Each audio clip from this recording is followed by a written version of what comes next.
Good evening and welcome to the CIML Football Pregame Show. I am your host, Blake Walker. Thank you for coming back and joining us here before your big game this evening. We got a stacked show ahead of us this evening. Before we get you to the big game, we're going to go over some stat leaders through the first couple weeks, rankings, coach interviews, and much, much more. Let's jump right into your stat leaders locally through the first couple weeks of the season. Your passing leaders locally around the area are led by Beckett Baker, the Waukee phenomenon. 926 yards, 11 touchdowns this season for Beckett Baker, just a junior for the Warriors. Luke Anderson, the Ankeny man, setting himself up well, 902 yards, just 4 touchdowns this year. And then the talented sophomore, Mac Heitland out of Waukee Northwest, 869 yards passing this season, 11 touchdowns. Your rushing yards leader, we'll go to Ottumwa because he is the man on top. Cameron Maneri out of Ottumwa, 949 yards, 16 touchdowns. He technically has 17 because he has a pick 6. Incredible year for Maneri. Javon Sanders out of Des Moines Lincoln is second biggest here in the Metro, 752 yards and 6 touchdowns. And Eddie Fulton from Des Moines Roosevelt, 611 yards and 7 touchdowns. On the receiving side, no surprise, Sam Zelenovich leads the way for Southeast Polk, 38 catches. That leads the state by a large margin in Class 5A. 516 yards and 4 touchdowns for the senior out of Southeast Polk. Jeffrey Roberts out of Ames, 515 yards on 18 catches and 5 touchdowns. And then Maverick Inman with a very talented quarterback, Beckett Baker. No surprise that the Waukee Northwest transfer, 414 yards and 4 touchdowns. And on the defensive side of the ball, 2 Ankeny Hawks and a Valley Tiger lead the way. Andrew Price out of Valley, Samuel Zandvig, and Dawson Whittinger out of Ankeny, all with 30 tackles this season in Class 5A here in the Metro. Jumping on to our rankings portion, these are the newest rankings courtesy of Radio Iowa. They look like this. And again, a number 1 has fallen. Dowling Catholic now jumps to the number 1 spot. They will take on Des Moines Roosevelt this week. West Des Moines Valley is at the 2 spot after their big win over Waukee. Bettendorf still undefeated, the only undefeated team left in the top 10. They are currently at the 3 spot. Waukee is at 4 after the loss to Valley. Pleasant Valley at the 5 spot, Southeast Polk at the 6 spot at 2-2. They're one of just 2 teams in the top 10 currently sitting at 500. Ankeny Centennial is at the 7 spot. They've dropped a little bit. Linn-Mar to 8. Iowa City Liberty in that high-powered offense tonight. And Cedar Falls rounds out the top 10. They sit at 2-2. We will take a quick break and be back here in just a few moments for our coach interview segment. You're watching the CIML Football Pregame Show. The world is going electric, and Metro Heating and Cooling is leading the charge. Just like Tesla revolutionized how we drive, we are transforming how you experience comfort by offering electric air source heat pumps. Experience the unparalleled efficiency, comfort, and savings, and the best part is, it's more affordable than ever. Receive up to $3,000 on a qualifying Trane home comfort system. Join the electric revolution with Metro Heating and Cooling and enjoy a smarter, greener future today. Visit our website or call us now to make the switch. The deals are hot this month at DeArmond Ford Indianola. New 2024 F-150 XLTs with 3.9% for 60 months, plus up to $8,000 off MSRP. Get $6,000 off or 2.9% for 72 months on new 2024 Expeditions and new 2024 Edge and Escapes, both with 1.9% for 60 months, plus up to $2,075 rebate. No payments for 90 days on all new Fords at DeArmond Ford Indianola.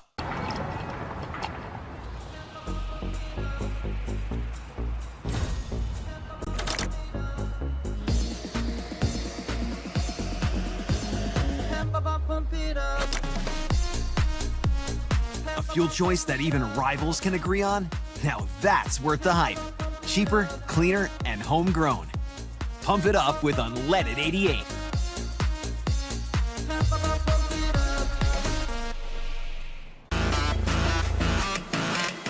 Welcome back to the CIML Football Pregame Show. I'm your host, Blake Walker. We had a chance to sit down with a couple coaches ahead of tonight's big game. Our own Paul Yeager had a chance to sit down with Coach Bauer and Coach Hartwig ahead of their big matchup on the gridiron this evening. Here on the pregame show, Paul Yeager, along with Iowa City West head coach Garrett Hartwig. Coach, this is a team that you are putting up a ton of offense. Defense is giving up some points. But, I mean, what's been the most exciting thing to watch of this squad this year? I think it's watching some of the talented players we have on our team, live up to their potential. Especially on the offensive side. Going into the offseason last year through our summer work and then into the season, we knew that we had some players coming back with a lot of experience, and they're very talented players, and they've lived up to their billing. So that's been really good. And like you said, as we go through the season here, offensively, we've been, right where we want to be. We've been on schedule with how we want to perform. Defensively, it has not been that. I mean, and our defensive coaches and certainly the players will be the first to acknowledge that. It seems strange, but we're also not that far off. In a lot of ways, it's an alignment here, a responsibility there, which when you're working with high school players, that happens. It's on us as coaches to get it corrected, and you got to get that sorted out as you go through the season. I think the first 3 to 4 games of a season, you're still figuring things out. And by mid-season, you kind of have an idea of what you want to do. And, we've changed some things up, and we're hoping that pays off going into this game. I think you said after the game last week in the Battle of the Boot, it was draining on you. And and the kids, you were just hoping that they could just let that roll. So in that sense, you've got them working in the point that they can just flush it and forget it and move on. It's just you, coach. Come on. What's the deal? That's the beauty of working with young kids and high school kids is, they're resilient and they have to be, and as important as a rivalry game is, it's still one game in a season, and it's a long season. We're not even at the halfway point yet. And we've got everything in front of us. Not a single team across the state at the 5A level has clinched a playoff spot, has been eliminated from the playoffs yet.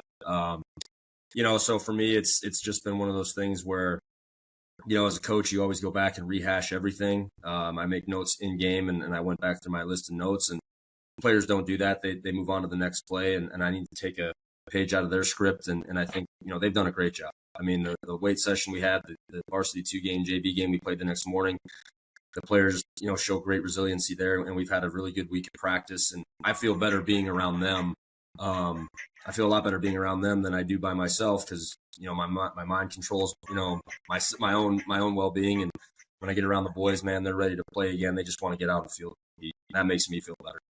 That look down and take notes thing must be an Iowa City coach thing or something. I see another guy in town do that a lot. Jeff Wallace is a guy that really gets a lot of attention for throwing the ball. What is it about him as a quarterback that's fun to watch? There's two things that, Jack has talent. There's no doubt about it. What makes him special, though, is his toughness and now his experience. I mean, he's been a 4-year starter, which is rare at this level. But he's been our best quarterback in the program for that time, so he deserves to start. But he also hasn't missed a snap, hasn't missed a game, hasn't missed a practice in 4 years, and that speaks to his toughness, mentally and physically.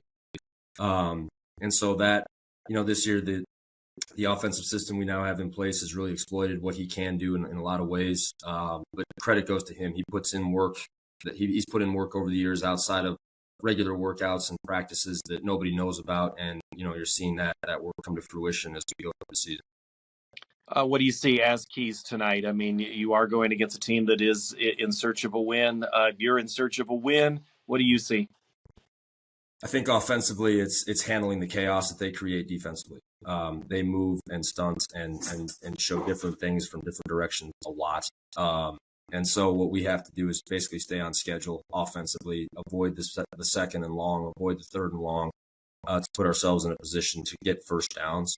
And then defensively, it is winning first downs. We can't give up, a 6 to 8 yard run on first down and put them in second and short, third and short throughout the game. And that's kind of been the biggest issue we've had. And then, winning first down and then getting off the field on third down and fourth down defense. It was crushing to go through my notes to know that last week, for example, we gave up 5 fourth downs. And that's hard because we play well up until that point, but we didn't finish the field defensively. And, that is that the toll of the game. It's part of it. So I think number one offensively is winning and staying on schedule first down because they're going to get some plays. They're going to make some plays, but winning more than we lose on the offensive side first down wise, and then winning first down on defense, putting them in second and long, third and long if possible, and getting off the field when the time comes. We'll see how it all shakes out. I appreciate your time, Coach. Thank you so very much. You bet. Thank you. All right, this is Garrett Hartwig, head coach of Iowa City West. Our pregame show here on CISN continues after this. here on the pregame show. It's homecoming week for Ankeny. Coach Jeff Bauer. Coach, it's homecoming week. So, Yes. yeah, big volleyball game last night. Lots of distractions, but as one football coach likes to tell me, there's no homecoming without football. Yes. No, we've had our guys' attention. We've had great practices this week. They know the situation we're in at 1-3. We've stressed obviously the beginning of the week, and they've done a great job at practice and meetings and watching film. So Getting this team's attention is always what a coach needs to get his squad's attention at any point. What's the attention getter this week? well, it's been easy. We've had a bad taste in our mouth since Johnson. Obviously, they had 7-0 at halftime, missed a field goal right before half, and there's a lot of guys that feel we left a lot of plays back there Friday night, and instead of being 2-2, we're 1-3. We know that it's kind of not desperate, but we can't mess up again. Is this a look back situation, or is this try to look forward? How do you correct things? Us as coaches and me and myself, I mean, we put our kids in better positions, I think, this week in practice. We increased the physicality in practice, you might want to say, and I think the kids responded, and I think they're ready to go. Quarterback-wise, receiver-wise, running back, you're still trying to figure out that perfect combo. Where's that mix shaking up right now? I mean, they've performed, and we just haven't finished things. Obviously, I had some mistakes last week in the turnover category, but they're, like I said, they had a great week of practice. They're raring to go. We know that they are very capable, and they know they're capable, and we just have to go out and perform.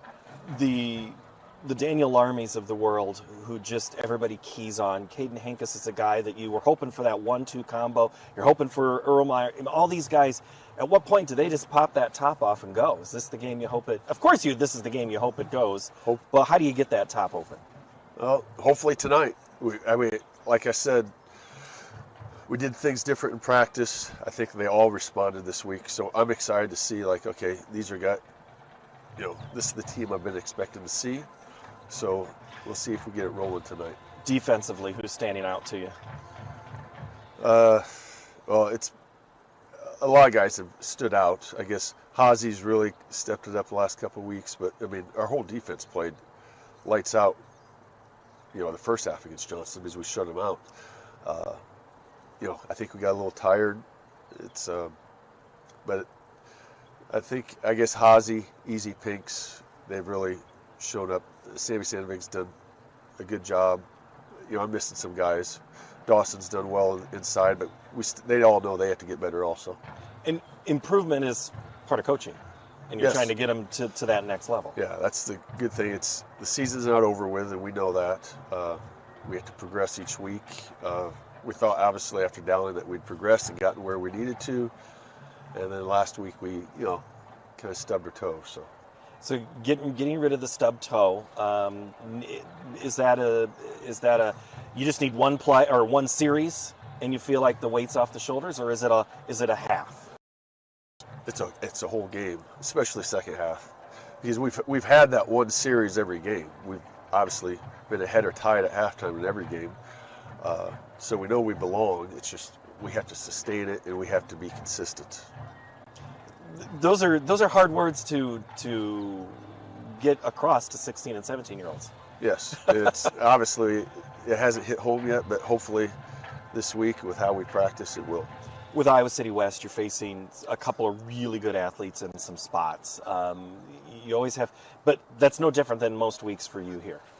No, I mean, yeah, they have some talented guys on offense. Obviously, the quarterback, couple receivers, running backs, big boy. But I mean, yeah, we face that here. We faced it 4 straight weeks with lots of talent, and so nothing ain't different to us. What do you see as keys tonight?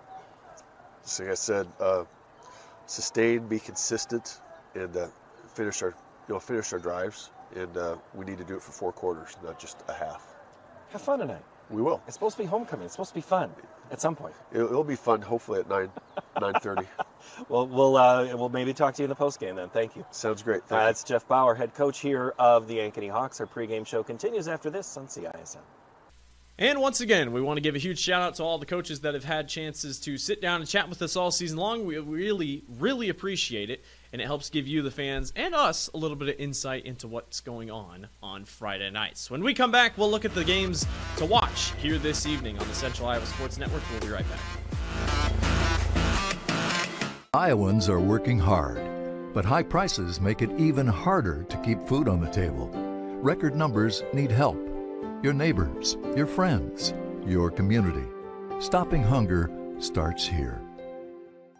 Over 1,300 vehicles on WaukeeChevy.com. Schottenkirk Chevy Waukee. If we don't have it, you can build it. Newly expanded service department means we're hiring. See the openings on WaukeeChevy.com. Schottenkirk Chevy Waukee. WaukeeChevy.com. Western lets your UTV power through the storm. The Impact V Plow and Impact Straight Blade. With the features the pros demand. Custom tailored for your UTV.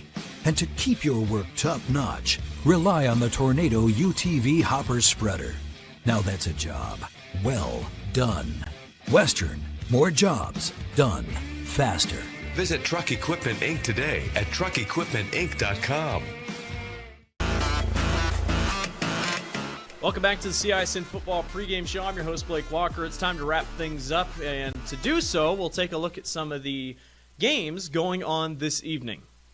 Your games to watch tonight here on the Central Iowa Sports Network for your Friday night lights will look like this. Southeast Polk will host Sioux City East. The Black Raiders 3-1 on the season. Southeast Polk 2-2, trying to put together some consistency. That will be a good one over at Southeast Polk Stadium.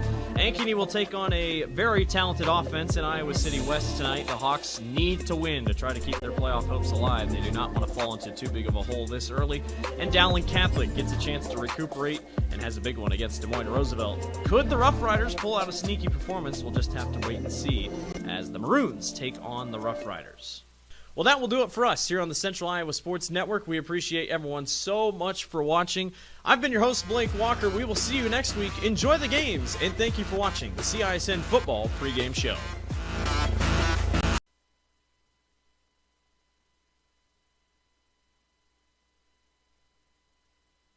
It's the DeArmond Ford Kickoff Event. Score big on a new 2024 F-150 XLT with 3.9% for 66 months, plus a total savings of $8,250. Get a new 2024 Bronco Badlands with a total savings of $6,000. And special incentives on new Ford SUVs like the 2024 Ford Escape and Bronco Sport. And the new 2024 Edge and Expedition with big savings. All at DeArmond Ford, Indianola. DeArmondFord.com.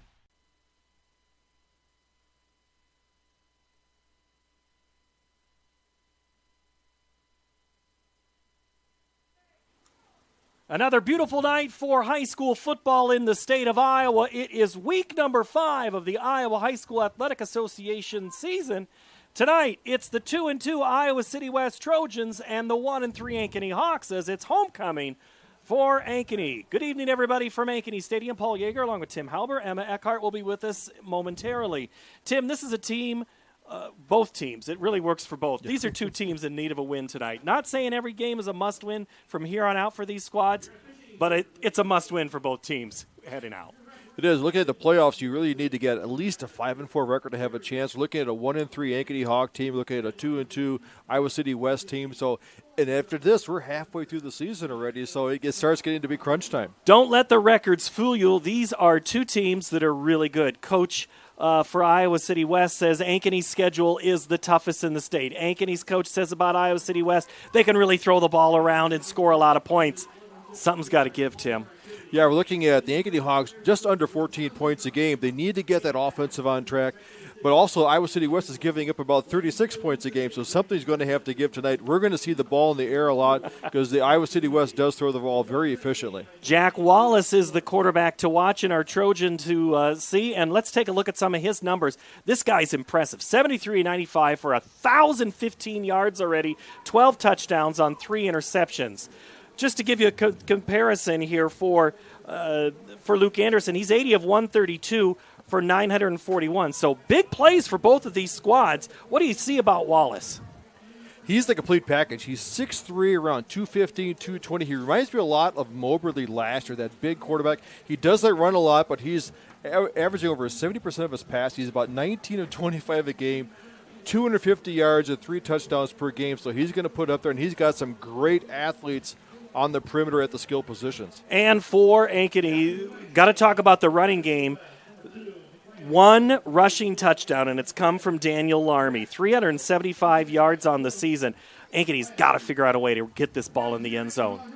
Yeah, they've got the advantage of the offensive line. They've got the size. We're going to see tonight, will that Ankeny Hawk offensive line, how do they handle this very quick, athletic defense of Iowa City West Trojans? Can they get a handle? Can they find some running room out there? If he could run the ball, that makes it a little bit easier for Anderson to get the passing game going. Larmy is a guy that teams key on. He did have an injury, was in a walking boot last week before the game against Johnston. Last week, the Hawks, they drop a game 24-7 at Johnston. Iowa City West, well, Coach Garrett Hartwig said this one hurt. 40-39 loss to their rival. The Battle of the Boot and City High, Mitch Moore's squad there. Emotions were high for him and the kids, but he says the kids could flush it. Oh, to be a kid again, Tim. I know, because these guys probably forget about it by Saturday morning, because I don't know, it'd be till Sunday, I think, before I would get over a loss. But these guys are young. They come back. They know each other quite well. There's a lot of avenues to get into the playoffs. So I think both these teams are looking at, how really good is Iowa City West coming in here playing a really tough team. Because Ankeny, of their 4 teams they played, the lowest-ranked team is ranked number 7 in the state. Let's get a look at the weather. It's 77 degrees. The wind's out of the north at 8 miles an hour. Emma Eckhart on the sidelines tonight. Emma, what's it look like down there? Yes, Paul, there's a slight breeze from the north, but it really is a great night for football. What do you see so far? You getting excited about this game here on the sideline? Yes, very excited. I think it will be a great matchup. All right, Emma Eckhart. We'll hear from her as the night goes on. Ankeny will kick the ball off. They're in their maroon uniforms tonight. They will go from north to south. And getting ready to kick off is Ryan Harrington, who has been an all-everything kicker for the Hawks this year. A whole lot of touchbacks. Back deep is Henry Elser for West as we get ready to kick this game off. One of 3 games tonight on CISN. Glad to have you along for this Class 5A matchup. It's homecoming night 2024 at Ankeny High School, and it is underway in Harrington, 3 yards deep, and that is no return. And we'll see the Iowa City West offense first, led by Jack Wallace. He's headed to Minnesota State University. He's got a guy named Mason Woods, a senior, who is an outstanding player, headed to the University of Iowa. He's going to play both sides of the ball, Tim. What do you expect? They really have good athletes. The Woods out there. There's Julian Mason the other side. They have 6'3", 215-pound receivers.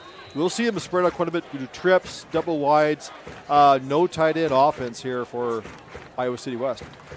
Wallace in the backfield with Butali, and the first play is a pass out. It's caught at the 23-yard line and then dropped right away. Pass to Julian Manson, number 3. That is a pass to Julian Manson.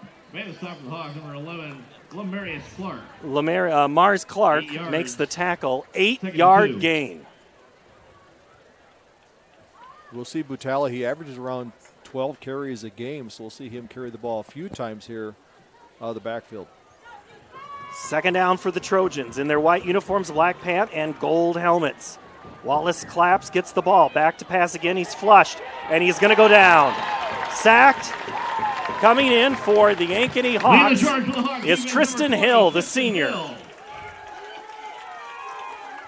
Yeah, Tristan Hill did a nice job getting in there. That's the one thing we're going to see is how does this Iowa City offense, how they handle a very quick athletic defense. I look for, Hosley being in there. He's the sack leader for this team.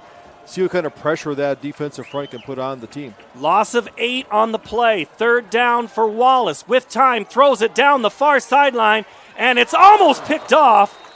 They're playing defense was Woods in the area, and almost catching it was Kinnick Voss. It's incomplete, 3 and out. Go the Trojans on their first possession. That's a big set of downs there, this high-powered offense, getting a 3 and out. That's what the defense needs to do. They're not made to be on these long drives, but they get the offense, the ball back with really good field position here for the Ankeny Hawks. Mars Clark and Kinnick Voss back deep for Ankeny to receive. Into punt. Looks like Evan Anderson, the punter. Evan Anderson. And he gets a good one. Voss takes it at the 40. 45, gets across midfield and not much further than that before he is knocked out of bounds. And the Hawks will have their first possession of the game here. No score, 10:38 to go. Smart play by Mason Randolph there. Didn't have the angle on the block. Basically stood up and let him run by. Didn't get a block out there, but better than doing a push in the back. So great return there. Puts the ball right on the midfield stripes. Let's see what this offense has, how they come out. Once again, I say they have to definitely have the size advantage across that offensive line. We talk about Larmy in the open, and Hankes comes out with Anderson in the backfield. Single set, 3 to the near side. Single at the top of your screen is Brandhorst. First down from midfield. Hankes goes in motion. It's going to be a quarterback draw right off the bat, and Anderson's going to tuck it, run it, and get 8 yards. Coming into this game, Tim, Luke Anderson had only rushed the ball 3 times for 9 yards. He almost gets his season high on the first drive or first carry of the game. Coach talked about that. He likes to pass the ball, but they need him to run the ball a bit more to make that offense honest. Ethan Headings and Declan Bunn, and that is a no gain. Oh, they're going to give him. Boy, they're going to give him up to the 40, which would be a first down. Hankes on the carry. The side judge put his right foot out, down by number 71, which would be a first down. Fulton Whiters. In reference to John Madden. And it is a first down for the Hawks. They haven't moved it. Ball placed right at the 40-yard line. That's a Hawk. First down.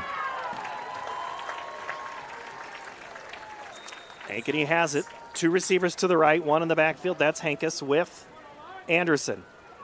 They go Hankes around left side. He churns his way forward, and he's not going to be able to get much further than the 36-yard line.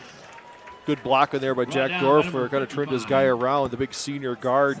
Ben Morley. And there also Nathan Richmond as the tight end getting some good blocks. Ben Morley, the stop for West. Gain of 4 on the play. They go Larmy. And boy, he is just running like a brick wall and dropped right there just past the line of scrimmage.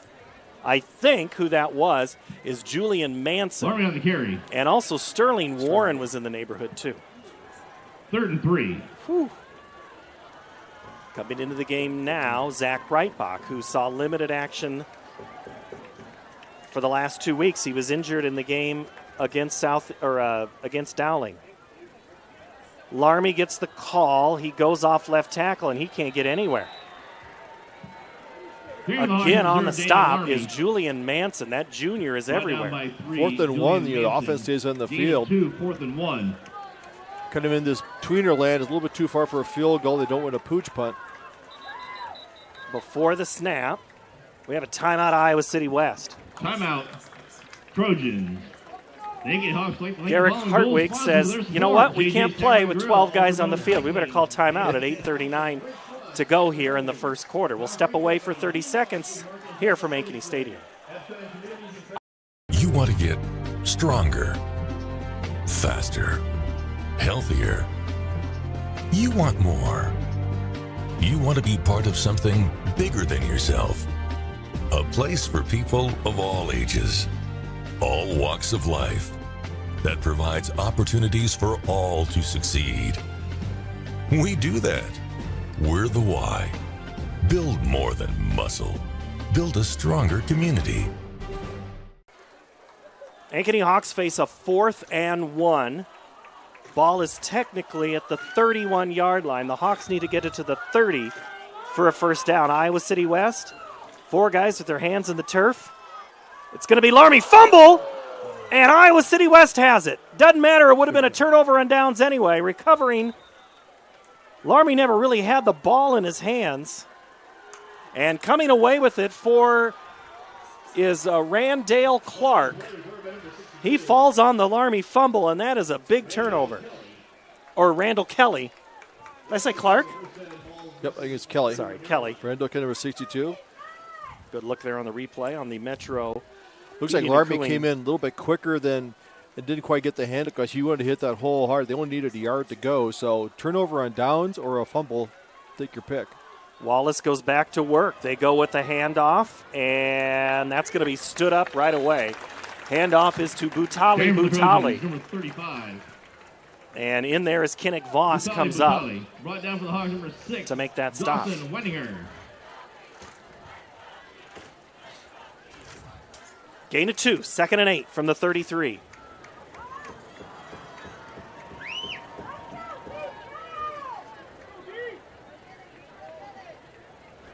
You're playing from the sideline. And before we get any further here, there is a whistle. I think the play clock was off. Resetting it.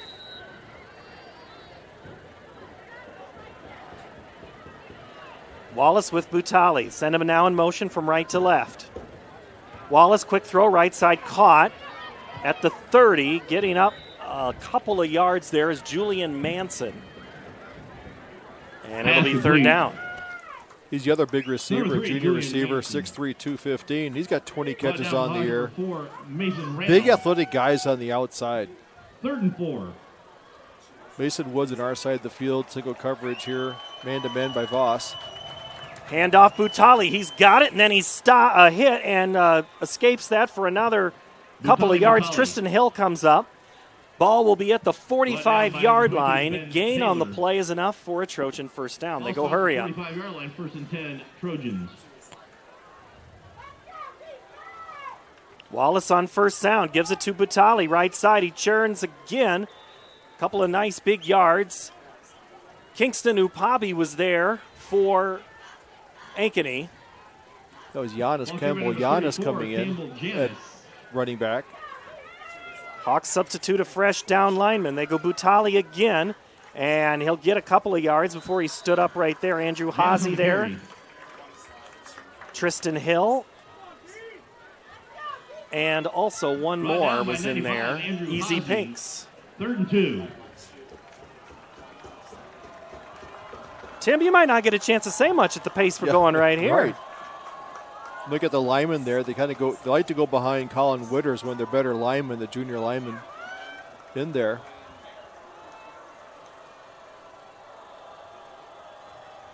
And actually, the running back is 34, Campbell Janis.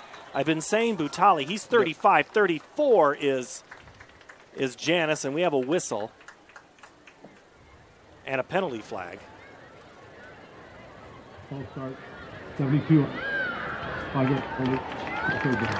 It is against Iowa City West. It is a false start, so that'll make what was 3rd and 2 now 3rd and 7.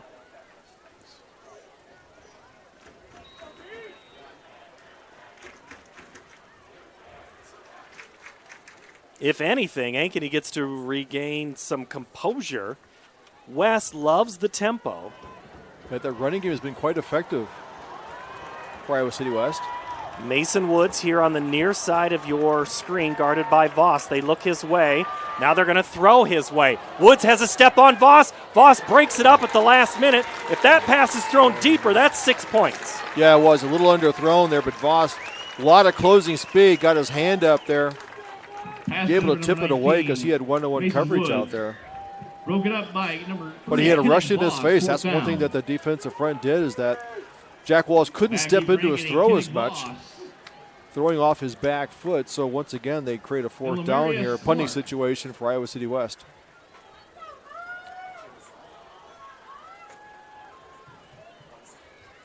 Trojans will punt it away. This kick is going to be a bounce and be taken by Mars Clark at the 10. He's trying to get outside of the 15-20, gets to the edge, 25-30, hops a guy, turns his direction back around, still on his feet at the 32 before he's pushed out of bounds. And that's a little bit late, according to the Ankeny fans. Up there first was Evan Anderson and Declan Bunn. I don't see a flag. Oh, the punter was Declan, sorry. Don't see a flag on play. He was dancing out there, but a good return out there to get it up to around the 33-yard line. Ball's going to be on the 33-yard line. First and 10. The punter is Evan Anderson. I'll get that right.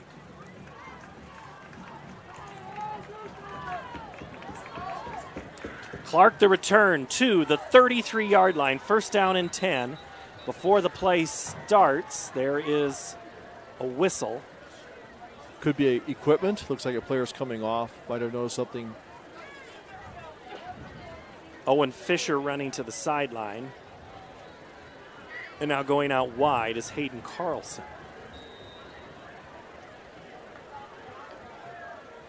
One-on-one coverage at the bottom here is Andrew Brandhorst. Anderson looks at Brandhorst on the out, has it, caught, out of bounds, 43-yard line. Pass complete to Andrew Brandhorst. Tackle is number 13, Ahmed Alamaki.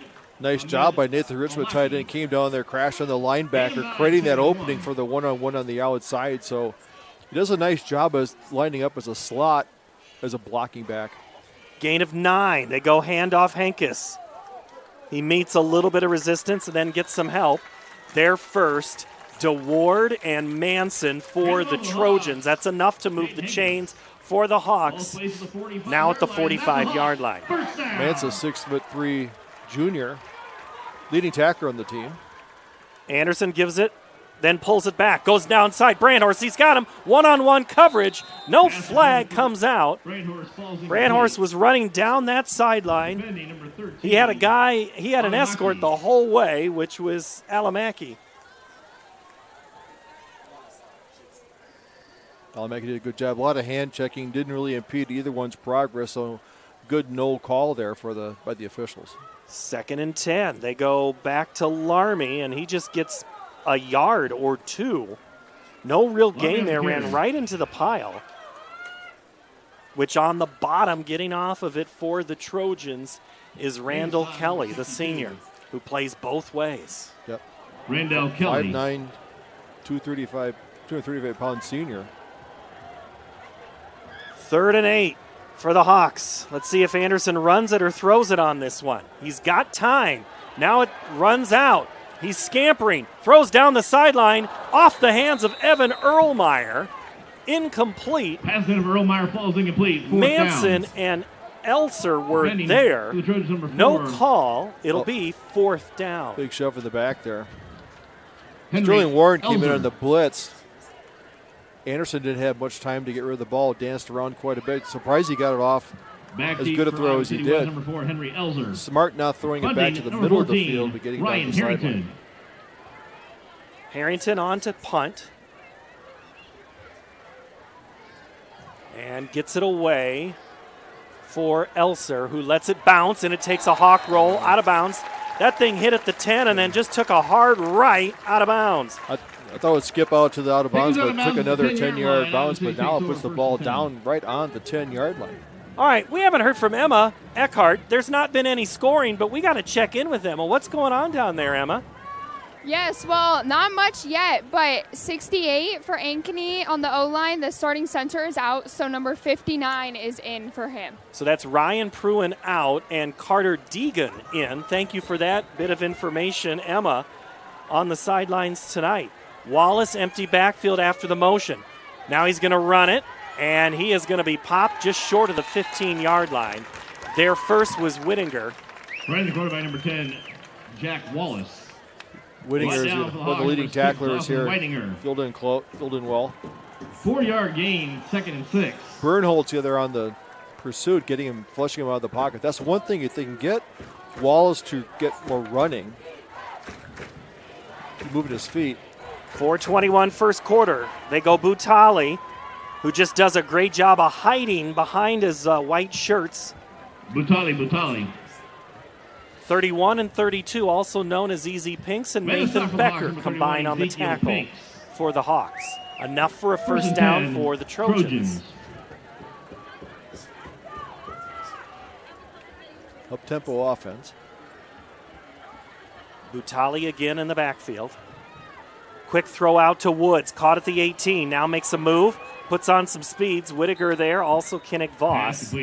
But not before another first down for the Trojans, who right now, Tim, look to be moving the ball relatively easy. Yeah, they got their tempo out there. They want to get the ball into Woods' hands. Voss did a good job getting around the block, but giving up quite a bit of weight to Woods, who goes at 215, so hard to bring down with the arm tackle.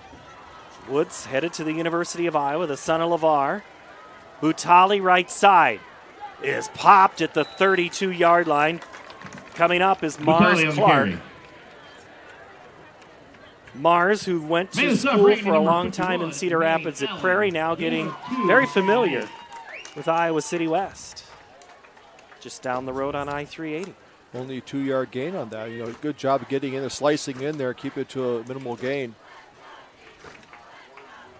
2nd and 8 from the 32 of Iowa City West.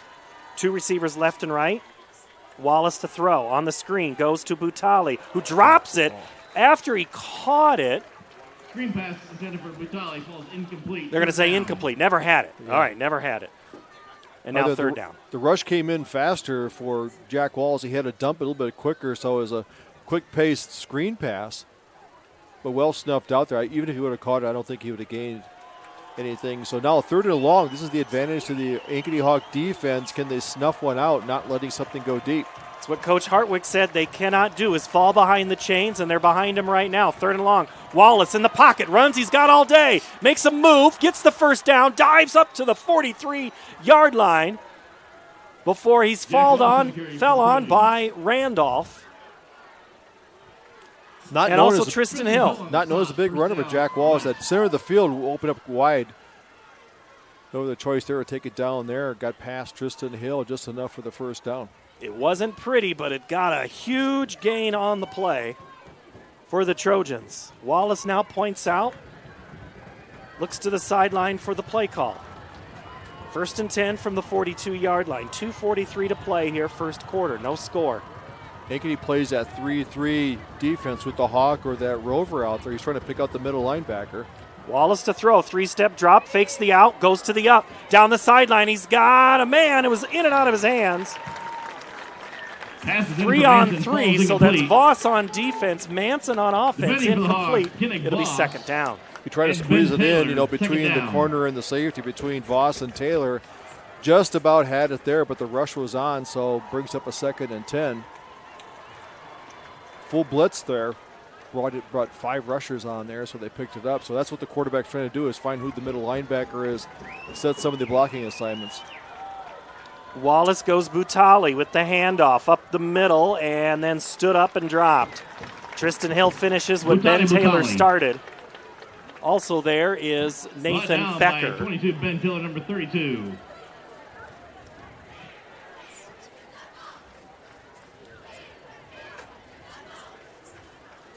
Number 32, Nathan Becker. Take what's easy. That's what I always say. Go with the easier one. The easy play was to run. 3rd and 7. Wallace to throw, now to run himself. He's got a spy this time, and he's not going to get the first down. Won't make it to the midfield into the 48, which is where he needed to go. He stopped at the 46-yard line. Nathan Becker again. Becker, who does both baseball and track. He loves his Minnesota Vikings. He's got a great memory. He says, my favorite memory is the Minnesota Miracle. How can you not love the Miracle? Right. A good open field tackler there. I think Wallace thought it was open last time they had a 3rd down and tried it again. Wasn't there. Good open field tackle because the wide side of the field is to the right. So, and they've been close to getting a block punt. The rush has been getting in there. So, and I wonder if something might be dialed up. And a different punter, Brady Toma now. He fields it on a hop, and before the play, are they going to say he downed his knee? They're going to say he went to a knee to get the ball. Those snaps have been coming in low, so if you down your knee and you catch the ball, you basically have downed it in the backfield, so that's a huge turnover with the new punter. Down on the spot. His job was to punt it better, and instead the snap came in low. Yeah, right there. And the official is 8 yards from him, 6 yards from him. He popped up quickly, but not fast enough for the back officials. A huge turnover there. 2nd turnover of the game. I don't know if you call it a turnover or just a down ball, but gives great field position to the Ankeny Hawks on the 33-yard line. Hawks with an opportunity. Take over on the west 32-yard line. Hankus to the outside. Has a man, 30. Makes a move at the 20 before he's ushered out of bounds by Julian Manson, the junior. Ran out of bounds by and now instead of going in, the Hawks go out. Great block by Landon Rudder. The senior guard came out there, flattened his guy. Some more Aunt Jemima syrup there on that pancake block. Had to find a way to get that in there. Once you said Ant, I knew where you were going.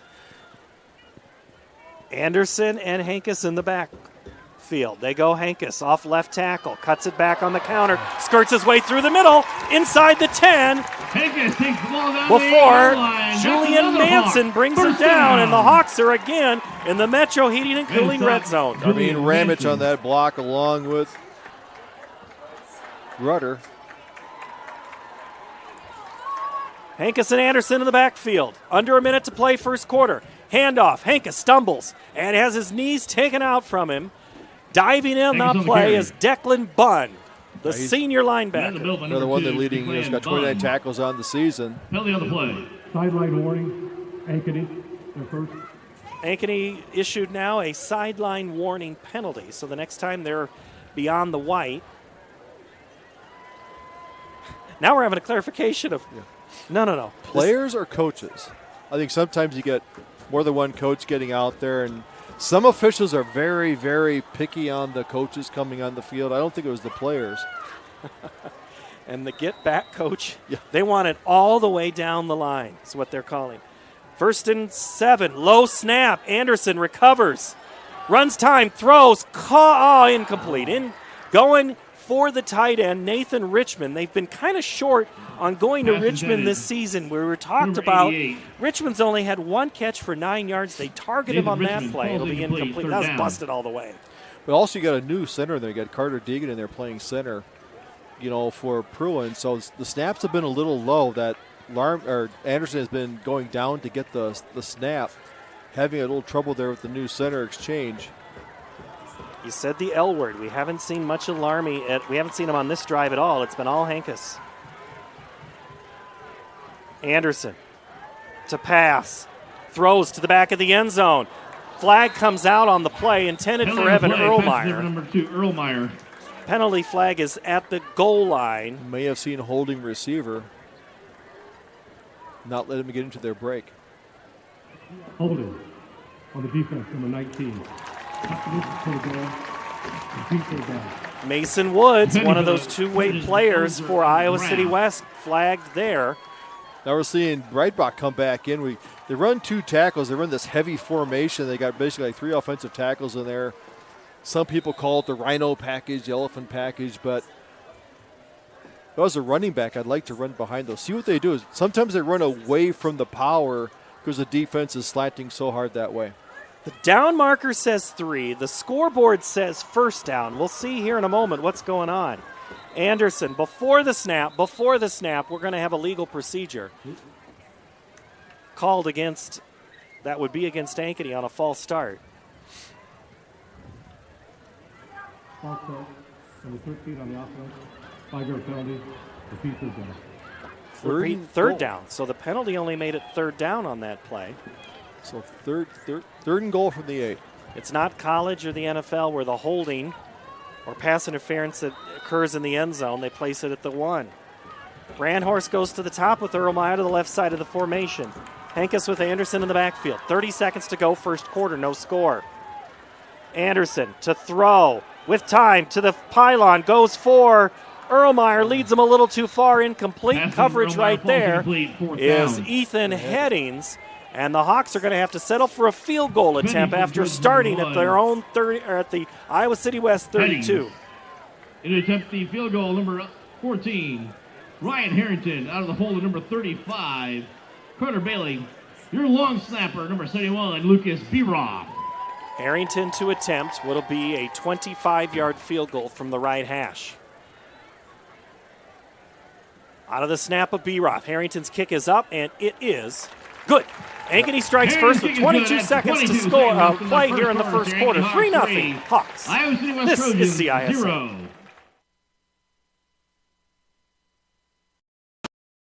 Save big at DeArmond CDJR Ames. Receive 2.9% for 84 months on the new Dodge Hornet RT, Grand Cherokee 4xE, and Jeep Wrangler 4xE. New Ram 1500 4x4s at one low price of $35,990. New Ram HD Crew Cab 4x4 starting at $47,990. That's over $13,000 off. Plus up to $10,000 off MSRP on new 2024 Grand Cherokees at the all-new DeArmond CDJR Ames. DeArmondAmes.com.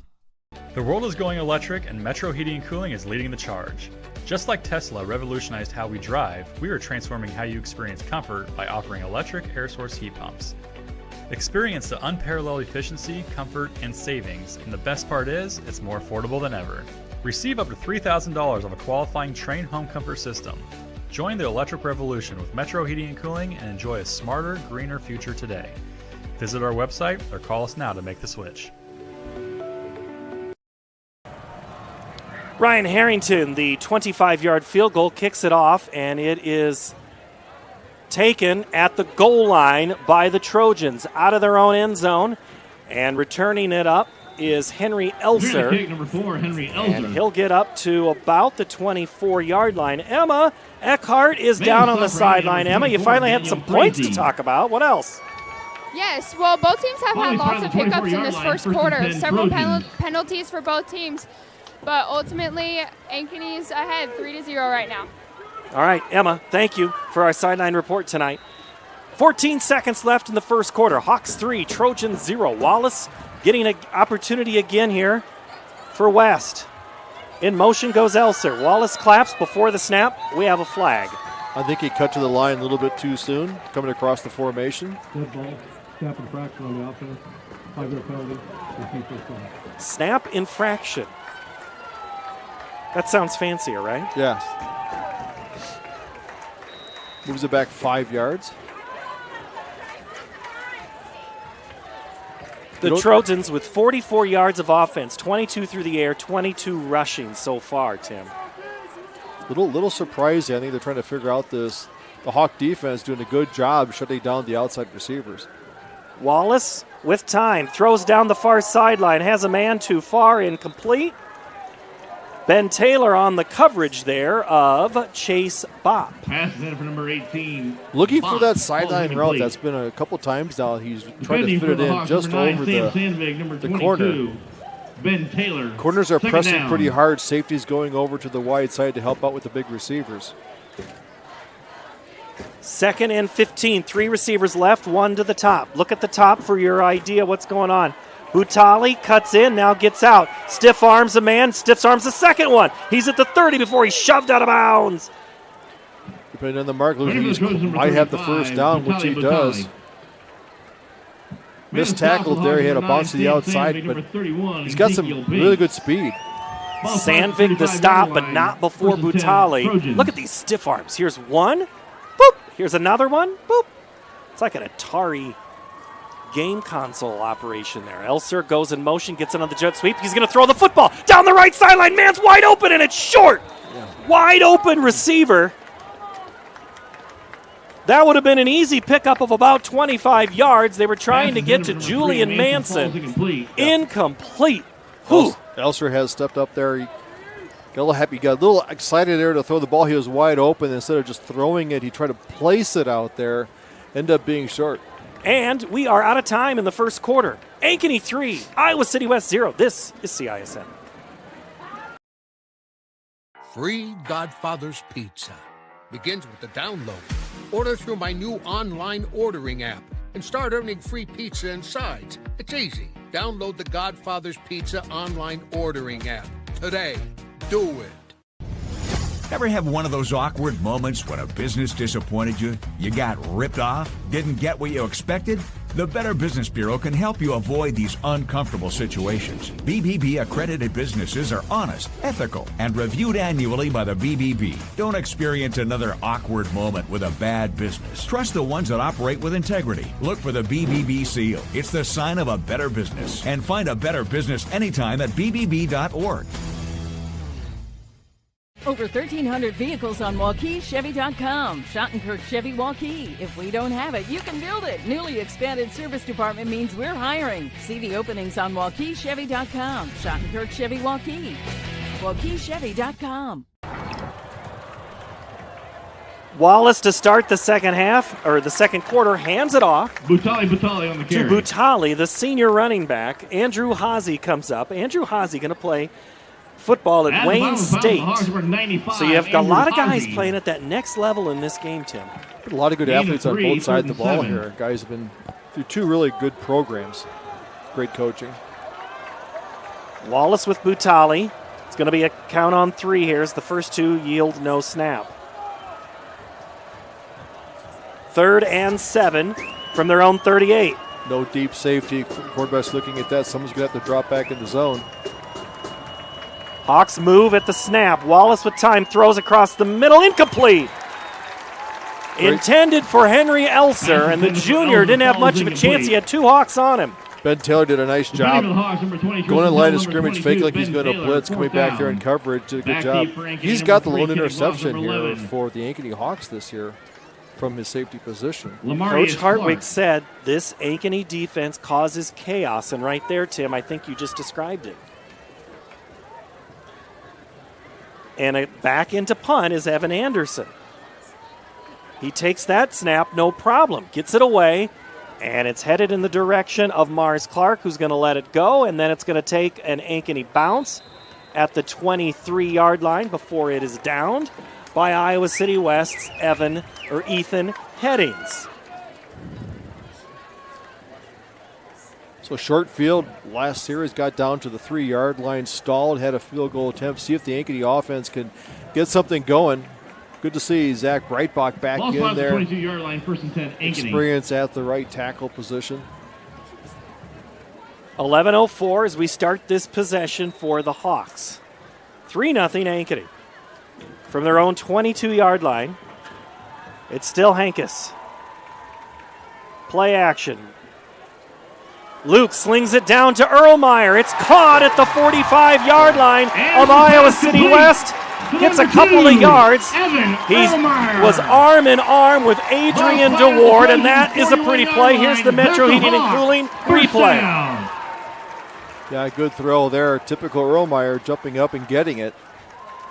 Taking the ball out of the air.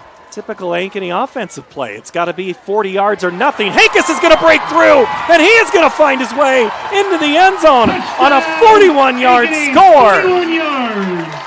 Caden Hankus, the score. That's what linemen love to do. Carter Deegan up there, Rudder, Breitbach in there, opens the hole. Nice cutback by Hankus.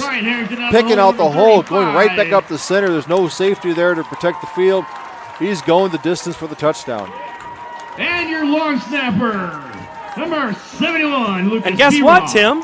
Ankeny scored the ball running the football with the touchdown. Their second one of the year. Second one of the year. The first one was a 2-yard score. That one a 41. That'll help the average just a little bit. Harrington to attempt the extra point out of the hold. The kick is up, and it is good. Ankeny Harrington's kick is good. At now leads 10-0. 10:44 10:44 to play here. The Iowa City West. Hi, this is Chris from Fireplace Superstore, and you and I both know that you've been wanting to convert your drafty old wood-burning fireplace into a high-efficient gas one. Well, this is the perfect time. Heating Glow is making it easier than ever. If you buy this year between September 15th and October 13th, Heating Glow is giving a free vent kit worth up to $650, making it easier than ever to convert that old wood burner. But the best deal in years won't last, so come on in today. Fireplace Superstore, just west of Homemakers at 109th and Douglas.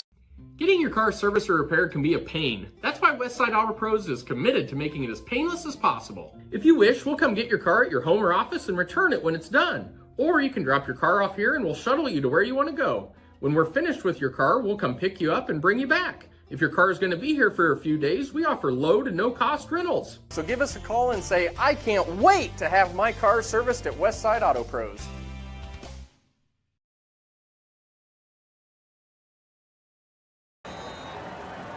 Ankeny basically goes 2 plays, 78 yards. One a 37-yard pass, another a 41-yard run. Hankus, the touchdown. Harrington will kick it 5 yards deep into the end zone. That's a touchdown. Let's go down to the sideline. Emma Eckhart for this report. Emma, what do you know? Yes, well, that was a welcoming sight for Ankeny.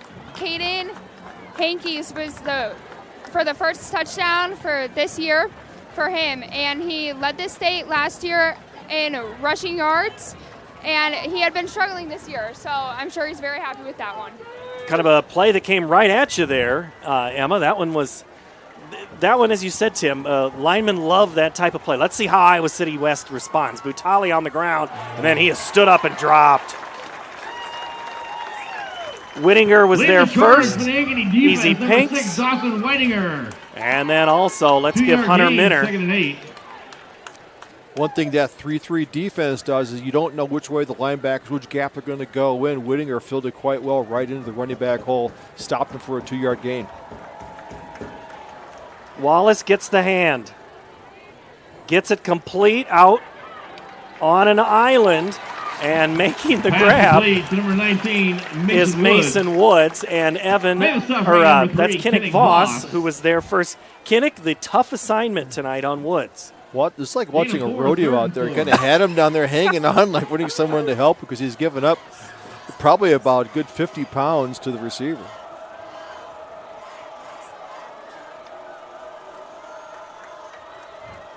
And now Butali and Wallace and the rest of the team look to the far sideline. 3rd and 4 for the Trojans. Wallace, quick throw. Then it's dropped. I don't know how far Julian Manson gets. Evan Erlmeyer was basically breathing the same air on that play. He was out there. I think he caught him at the corner of his eye. Like, that corner's up here. He may get the interception, but he took his eye off the ball, dropped it there. So now it brings up 4th and 4, another punting situation. Another 3 and out for this Ankeny defense, doing a good job covering the field, playing on the wide side. I can't say enough for Voss. He's got quite the assignment on Woods, basically shutting him down for most of the game. Evan Anderson to punt again for the Trojans. Clark and Voss, and it's a fake, and it's going to be very close to being successful, but I think it's going to be a half a yard short. I didn't see who got the tackle there, but it was a slow-moving snap. Good job by the guys keeping their assignments. It might have been Mason Randolph. Let's see if we can get a good look at it. They go the snap to the up back. 31 in there, did a good job. So 31 is Easy Pinks. And 51, Allen Manning, or Manning Allen. Manning Allen, that's a guy that Coach talks about nearly every week, just loves the way he plays. Again, the Hawks have short field. This time they start a drive on the west 29-yard line.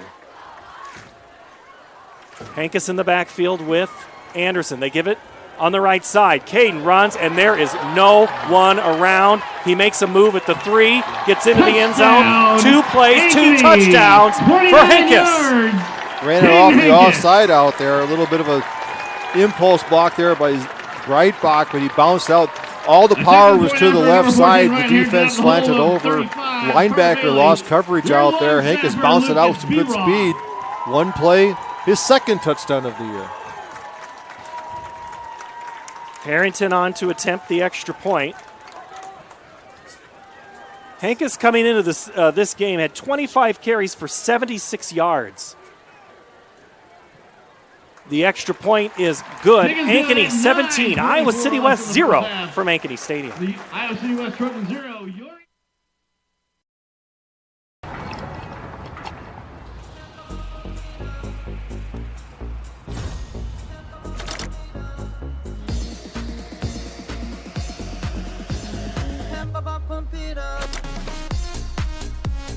A fuel choice that even rivals can agree on? Now that's worth the hype. Cheaper, cleaner, and homegrown. Pump it up with unleaded 88.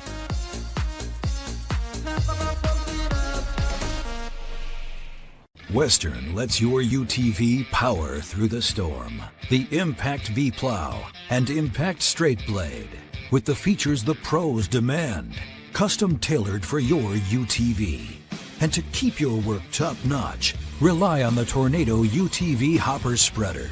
Now that's a job well done. Western, more jobs done faster. Visit Truck Equipment Inc. today at truckequipmentinc.com.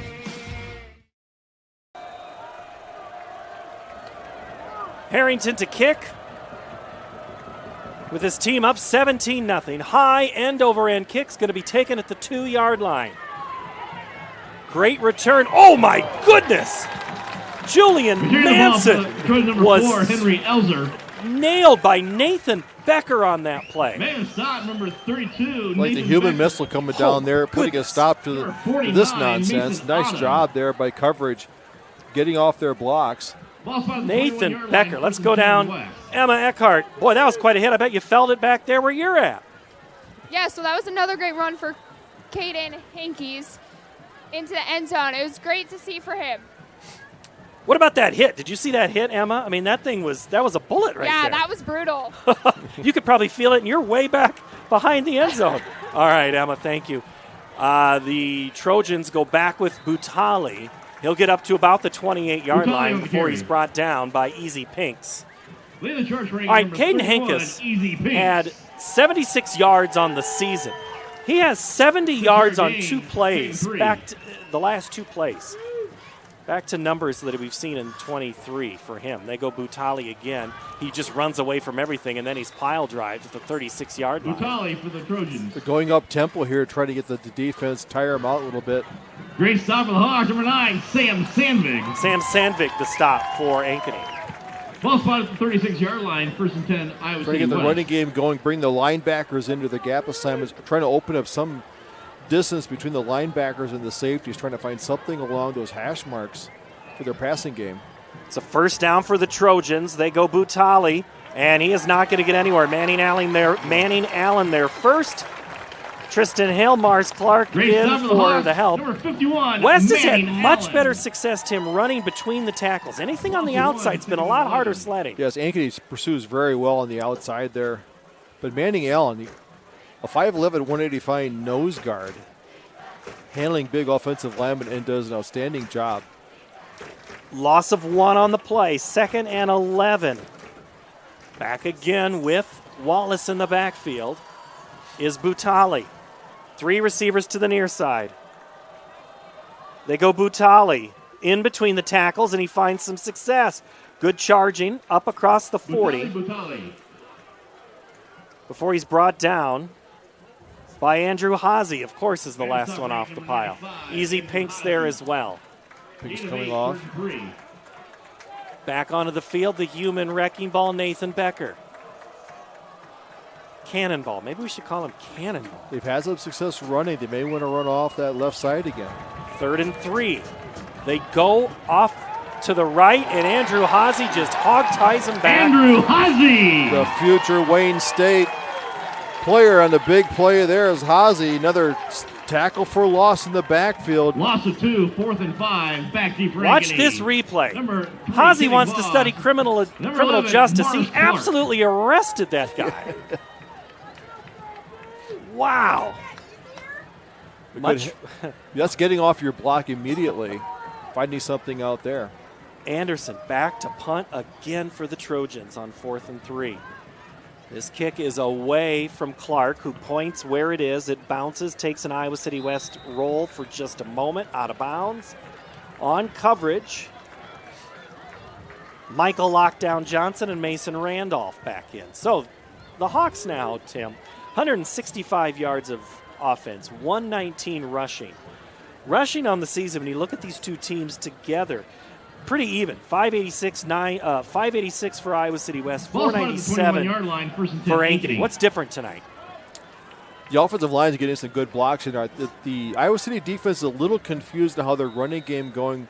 We're in that single back set. They're doing with trips to the side, so they're not quite sure how the running game is going to go. Empty backfield right now for the Hawks. Anderson by himself gives it on the toss to Hankus.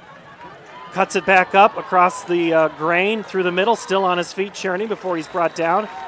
Took a couple of Trojans to get him. A late flag comes in. Haase on the carry, penalty on the play. Look at it. Defense came in for a little bit of a late hit. Manson and DeWard were there for the Trojans. Let's check the penalty. Someone came in late in the pile. They came out of the defensive backfield. So I don't know if it was a late hit or late block. The block in the back, number 10 on the offense.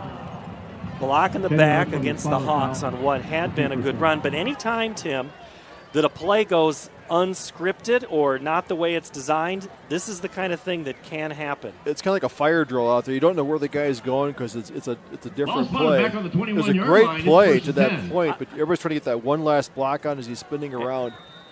And and watching that replay, it really came like almost after the whistle. Yes. At least what I think was the penalty. Tiki-tack, but basically gives them another 1st and 10. 1st and 10, but then you got to go back and you get a fresh 1st and 10. Daniel Larmy now in the pile and spins his way and doesn't get much further as Woods tries to rip the ball out before Julian Manson finishes off the deal. Manson. Larmy for 5-yard 5. gain, 2nd and 5. Larmy has a little bit of a different spin from the running back position, but Still, they give him 6 yards there. That's basically the offensive line push. The line's feeling it right now. If they can get their blocks out there in that 3-man front, getting to the linebackers and getting blocks out there. So if they can continue this ground game, the clock's in their favor if they can get some kind of a drive going here late here in the second quarter. 2nd and 5 from the Hawk 26-yard line. 5.5 to play. Ankeny 10 or 17. They go Larmy at the numbers. Shivs a guy, shutters the guy with forearm. Larmy on the carry for the Hawks. Before Ethan Headings. Brought down by number 1, Headings. If you want to put a text block sweep on the film there, you got 2 guards, Dorfler and Rudder, coming out there, pulling to the left. Created those road graders out there for the big run. Back away. Luke Anderson down the near side. He's got Brandhorst caught in stride. 10-5 down at the 2-yard line. Touchdown saving tackle. Damari Lacey for Iowa City West, but that was a big offensive play. That's what the running game does. You know, you can get that fake in there and freezes everybody. Anderson steps back there. He can step in the pocket, threw a perfect strike down the left sideline. Getting into Brandhorst. Hawks have the Trojans on their heels. Can they deliver a knockout punch? Daniel Larmy gets into the end zone for a touchdown. 1-yard score, and the Hawks opening up a lead here on the Trojans. Mance looking for the outside, couldn't quite get the tackle, but those linemen love getting in there. Straight drive blocking. Good job of that line. Basically, is taking over, creating the hole.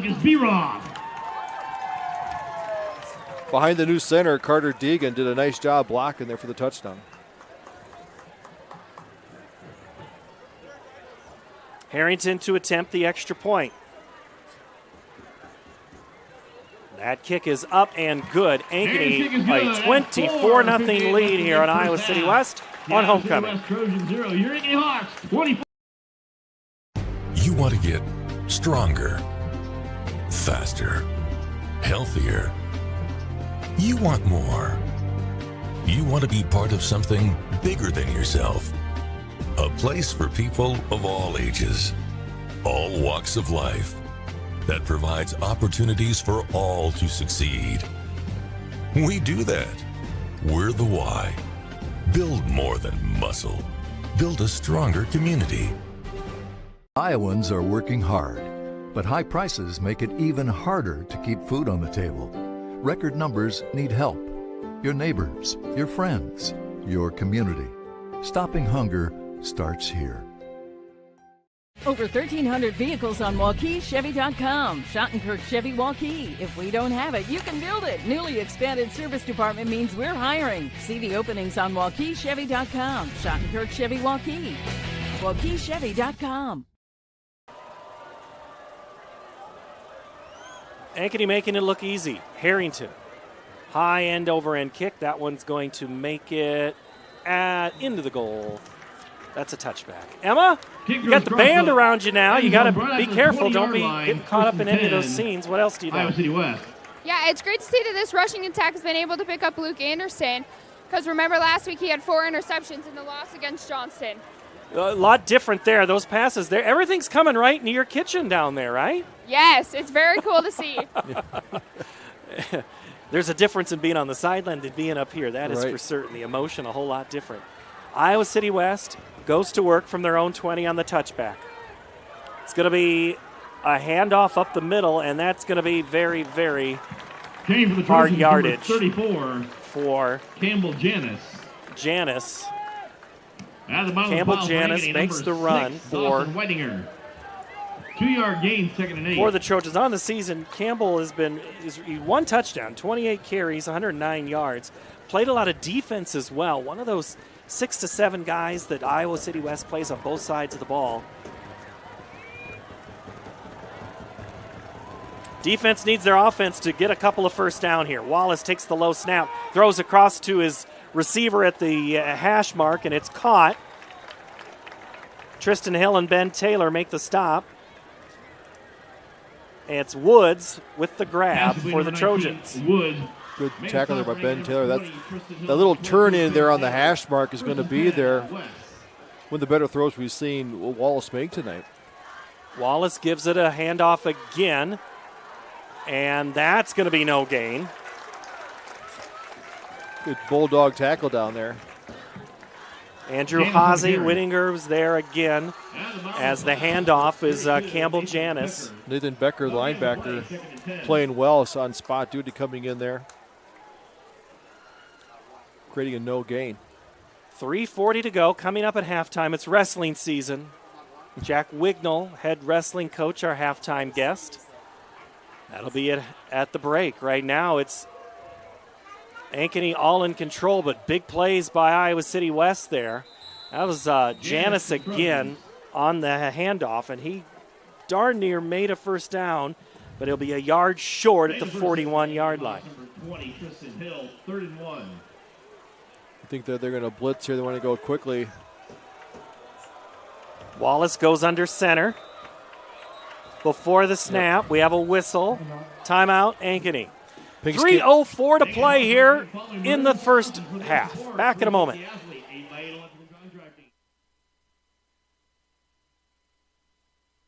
Western lets your UTV power through the storm. The Impact V Plow and Impact Straight Blade, with the features the pros demand, custom tailored for your UTV.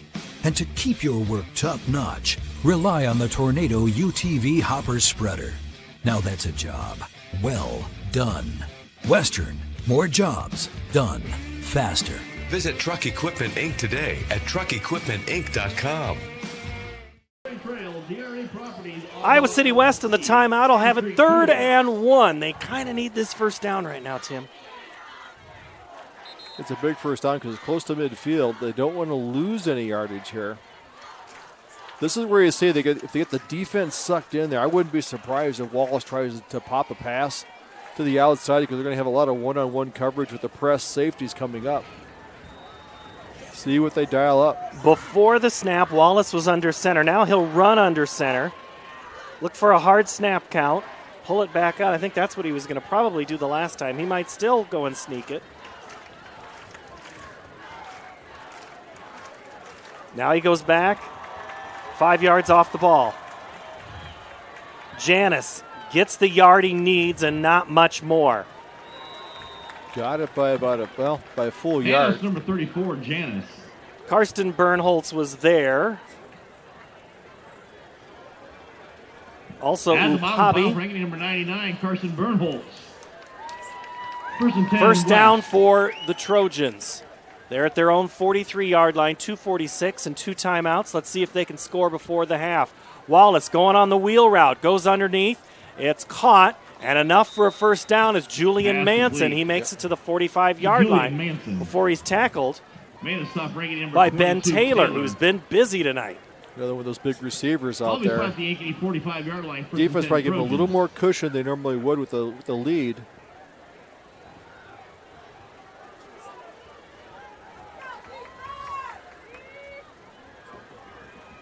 Janis there in the backfield with Wallace. Keeper. Wallace is not going to make it back to the line of scrimmage. There first was Upabi. Tristan Hill, Mason Randolph in the neighborhood, and guess what? So is Ben Taylor. Yeah. Lennon Breed was in there as well. No gain on the play, 2nd and 10.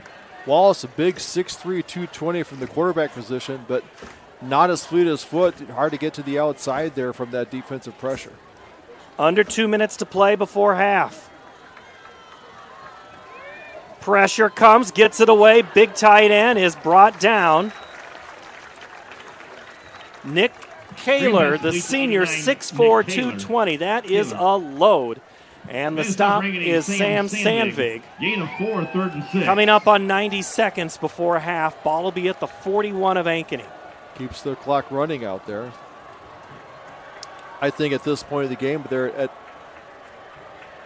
24-0. I think it's 4-down territory for Iowa City West. Wallace, 3-step drop, looks across the middle, throws, caught by Woods, who is going to be short of the sticks. Whittinger was with him the whole time. Makes that quick play. Mason, no chance for yards after catch. A minute to play. Iowa City West still with the offense on the field here. They can run it down to 30 seconds. If you're Ankeny, maybe call timeout here. They have 2 timeouts left. They're going to see what the formation is here on the 4th and 3. Looking it over, they want to do something quick. Maybe see the quarterback try to run up the middle. Not been much running room. They throw it far sideline. It's caught at a first down for the Trojans. Catch made by Henry Elser. That will stop the clock on the first down for just a moment. 35 seconds to go before the break. Whittinger was in there on the blitz, just about got to the quarterback. He had to get it out to that far edge. Wallace has a nice arm. He gets it to the outside quickly. He can throw, across the field.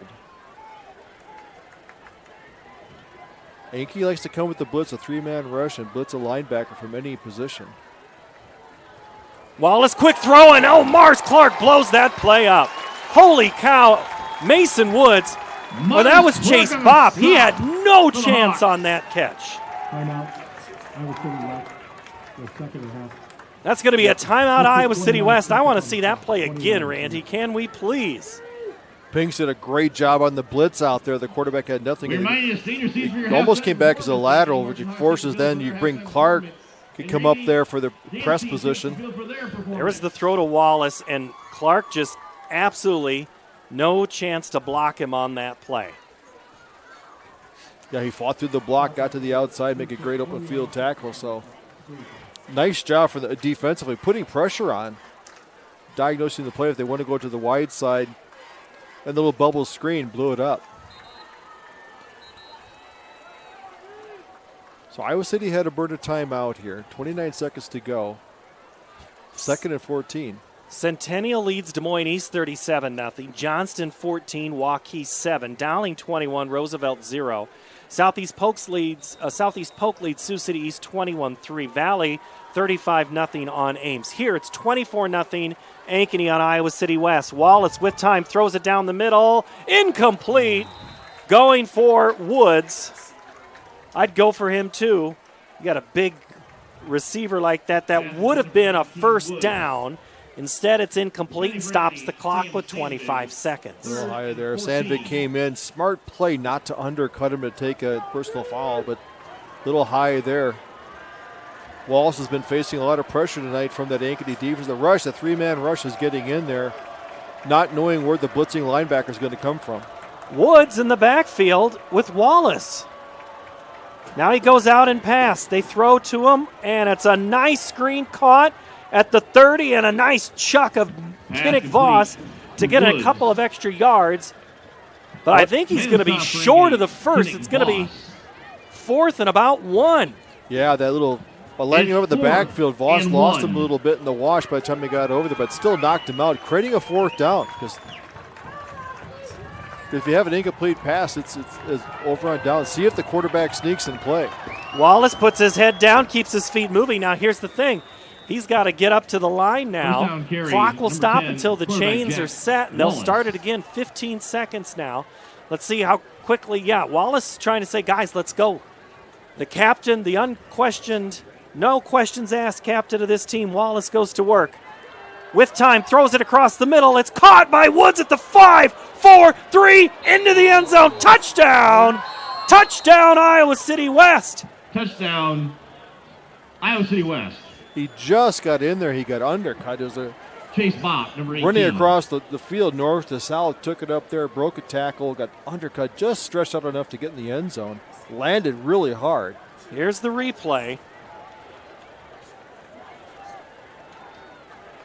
Woods caught it in stride at the 5 and then just leaps for the end zone. All you got to do is have that ball in your possession when you cross the plane, and that's a score. Sandvik on a big tackle there. Adam Salem on to attempt the extra point with 3 seconds left. Gets the kick up, and it is good. So Iowa City West gets their high-powered offense some points before half on a really good drive. Your Ankeny Hawks, 24. With 3 seconds to go, that was a big play there. A big pass from Wallace to Woods. That combination has been around quite a bit this season. Was that a 22-yard pass catch there? Yes, 22 yards for Woods, which gives him for the half now 62 yards receiving. And all Ankeny has to do here, there's a look at that play again in the end zone. Great work there by our camera crew tonight. Isaiah and Reese on camera. Thank you, gentlemen. Woods, a 22-yard pass reception, makes it 24-7 right before half. So, Iowa City West not going away, Tim. Number 5. No, they're not. They have that firepower to get out there. I'm sure McGacky's going to have a few things to say at halftime. You know, the defense letting up a little bit there. They could have dialed up a better blitz there, but not making sure you know where Woods is at all the time, because they can line him up on both sides of the field. But he's their game breaker. He comes across horizontally. Like I said, he's going east to west, kind of going between two different zones to pick up to get open. Salem to kick. Hankus and Erlmeyer back deep for the Hawks. It's a low liner bouncer in the air. It's going to be taken by the big tight end Richmond. And he'll get up to the 35, and that will run out the clock here as we will try to find Jeff Bauer as Emma Eckhart gets in position and got a lot to talk about there with Coach. I messaged her a couple of questions, and one was, I'm going to fill for a moment until he's there. Which do you like better, your offense or your defense right now? Your offense has 244 yards, 24 points, but your defense just gave up a score, so that might be a little bit easier of an answer. Ankeny Sanitation Brakes Plus. Probably did until about 14 seconds to go, but his defense was playing well. Isaacson, Epcon Communities and Clarity Construction, Farm Bureau with Ryan Nurnberg, Home Team Iowa, Tammy Heckert Real Estate Team. Looking to see Midwest where Coach Electronic ended up. Recovery, Modern Heating and Air, Renew You Med Spa, Riley Construction, and he is U.S. Sailor, Danielle Seifert Real Estate Team. Oh, he's getting a drink of water, Emma. That's where he is. He's got to get some. He's got to get some H2O. You're going to be walking with him. He's here. Yep, you see him, and we'll walk together. Ankeny leads Iowa City West 24-7. Halftime here at Ankeny Stadium. Let's go down to Emma Eckhart for this quick in-game interview. Emma? Coach Bauer, what worked well in the first half? Obviously, defense played well, especially that first quarter until that last drive. You know, they made some plays, but our offense got going. Kenny Hankus, showed up, and it's the old number 5 that we know. Yeah, what impressed you more tonight, your offense or your defense? Both. It's a team thing. That's what we've been missing, both working at the same time. And so that's one half. We have to win the second half. Thank you. All right, that's Emma Eckhart. Great questions right there, and a great answer. Both. Yes. I love it. He hedged his bets. Ankeny leads Iowa City West 24-7. Halftime here. Jack Wignall, head wrestling coach, will be our guest in a moment. This is halftime from the Central Iowa Sports Network. Save on all new Chrysler, Dodge, Jeep, and Rams at DeArmond Automotive, Knoxville. Receive 2.9% for 84 months on the new Dodge Hornet RT, Grand Cherokee 4xE, and Jeep Wrangler 4xE. New Ram 1500 4x4s at one low price of $35,990. New Ram HD Crew Cab 4x4 starting at $47,990. That's over $13,000 off, plus up to $10,000 off MSRP on new 2024 Grand Cherokees. All at DeArmond Automotive, Knoxville. Hi, this is Chris from Fireplace Superstore, and you and I both know that you've been wanting to convert your drafty old wood-burning fireplace into a high-efficient gas one. Well, this is the perfect time. Heating Glow is making it easier than ever. If you buy this year between September 15th and October 13th, Heating Glow is giving a free vent kit worth up to $650, making it easier than ever to convert that old wood burner. But the best deal in years won't last, so come on in today. Fireplace Superstore, just west of Homemakers at 109th and Douglas.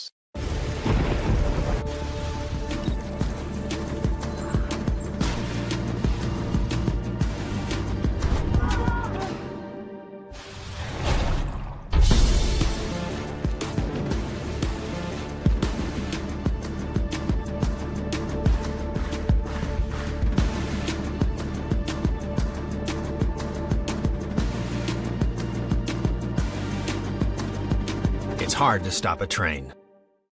Getting your car serviced or repaired can be a pain. That's why Westside Auto Pros is committed to making it as painless as possible. If you wish, we'll come get your car at your home or office and return it when it's done. Or you can drop your car off here and we'll shuttle you to where you want to go. When we're finished with your car, we'll come pick you up and bring you back. If your car is going to be here for a few days, we offer low to no cost rentals. So give us a call and say, I can't wait to have my car serviced at Westside Auto Pros.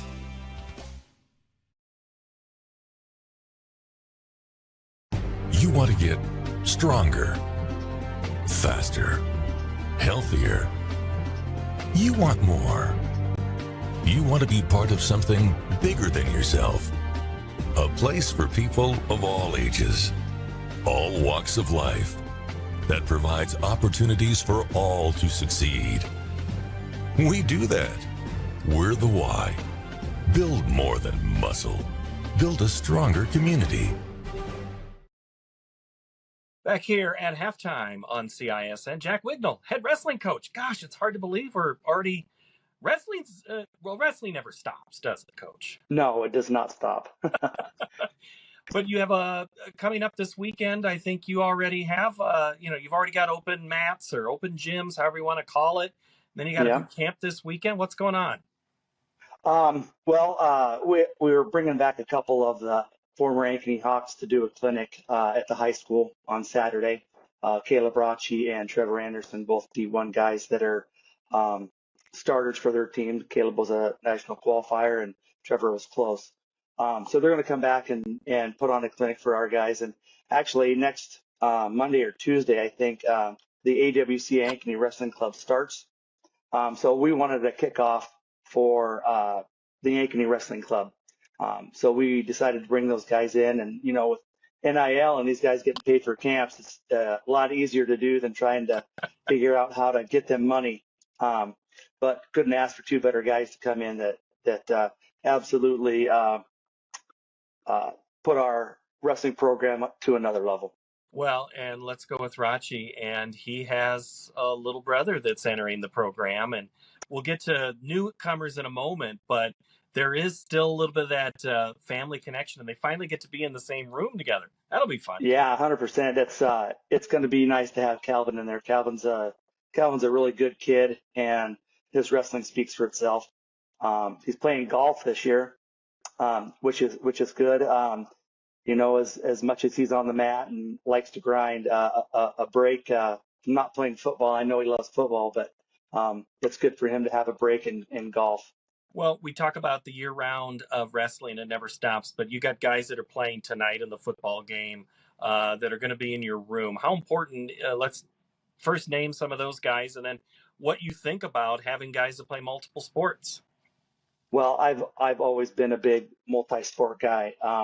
Guys like Andrew Hasse, Zach Breitbach, Kinnick Voss up until his shoulder injury. So I've always been a big multi-sport guy. We had a AWC meeting last week, and the coaches got a chance to talk. And that's the thing I said. I want kids playing multiple sports. It teaches them a lot about body control, other coaches, and it's just a overall right thing to do. And although Ankeny is a big school, right, there are some true studs that need to play multiple sports and have impacts in the sports that they play, and they do. A guy like Andrew Hasse is one of those guys. I know last year was the first year he went out for track. He was a thrower, and I think he really, really enjoyed it. But he's a big kid. He needs to be involved in those sports like that. Jack Dorfler is another. Just a great kid. Jack took a year off his sophomore year from wrestling, but came back last year and was a qualifier. I mean, I know that the football team has a really good offensive football coach. I knew I was going to mess that up. No, a big offensive lineman that was from Ames. Line coach, right? Colin Newell. Colin Newell, I remember him in high school. Was a wrestler. He was Brock Purdy's center at Iowa State, and he was a wrestler. And he's helping out with the Ankeny football team, and he really pushes his offensive linemen to wrestle, and they have complied. We get him in there, so it's a huge aspect to both sports. They complement each other so well. And you look at University of Iowa, their great linemen over the years. What have they also done? They've been wrestlers. Those guys who end up in the NFL. So it works both ways. It does. They like it that way. You mentioned last season, great finish to it. I mean, expectations, you always have high expectations, but how did the state tournament end for you and motivate you in the offseason? Well, the season was kind of up and down. When I first started coaching, the first 3 years, we had a losing dual record. And then we went on a run of like 8 years without having a losing dual record. And we ended up having a losing dual record last year, which was frustrating, but it's also part of it. but we ended up sending 9 kids to the state tournament. Had let's see, 4 place finishers, including Ben Hansen, who graduated.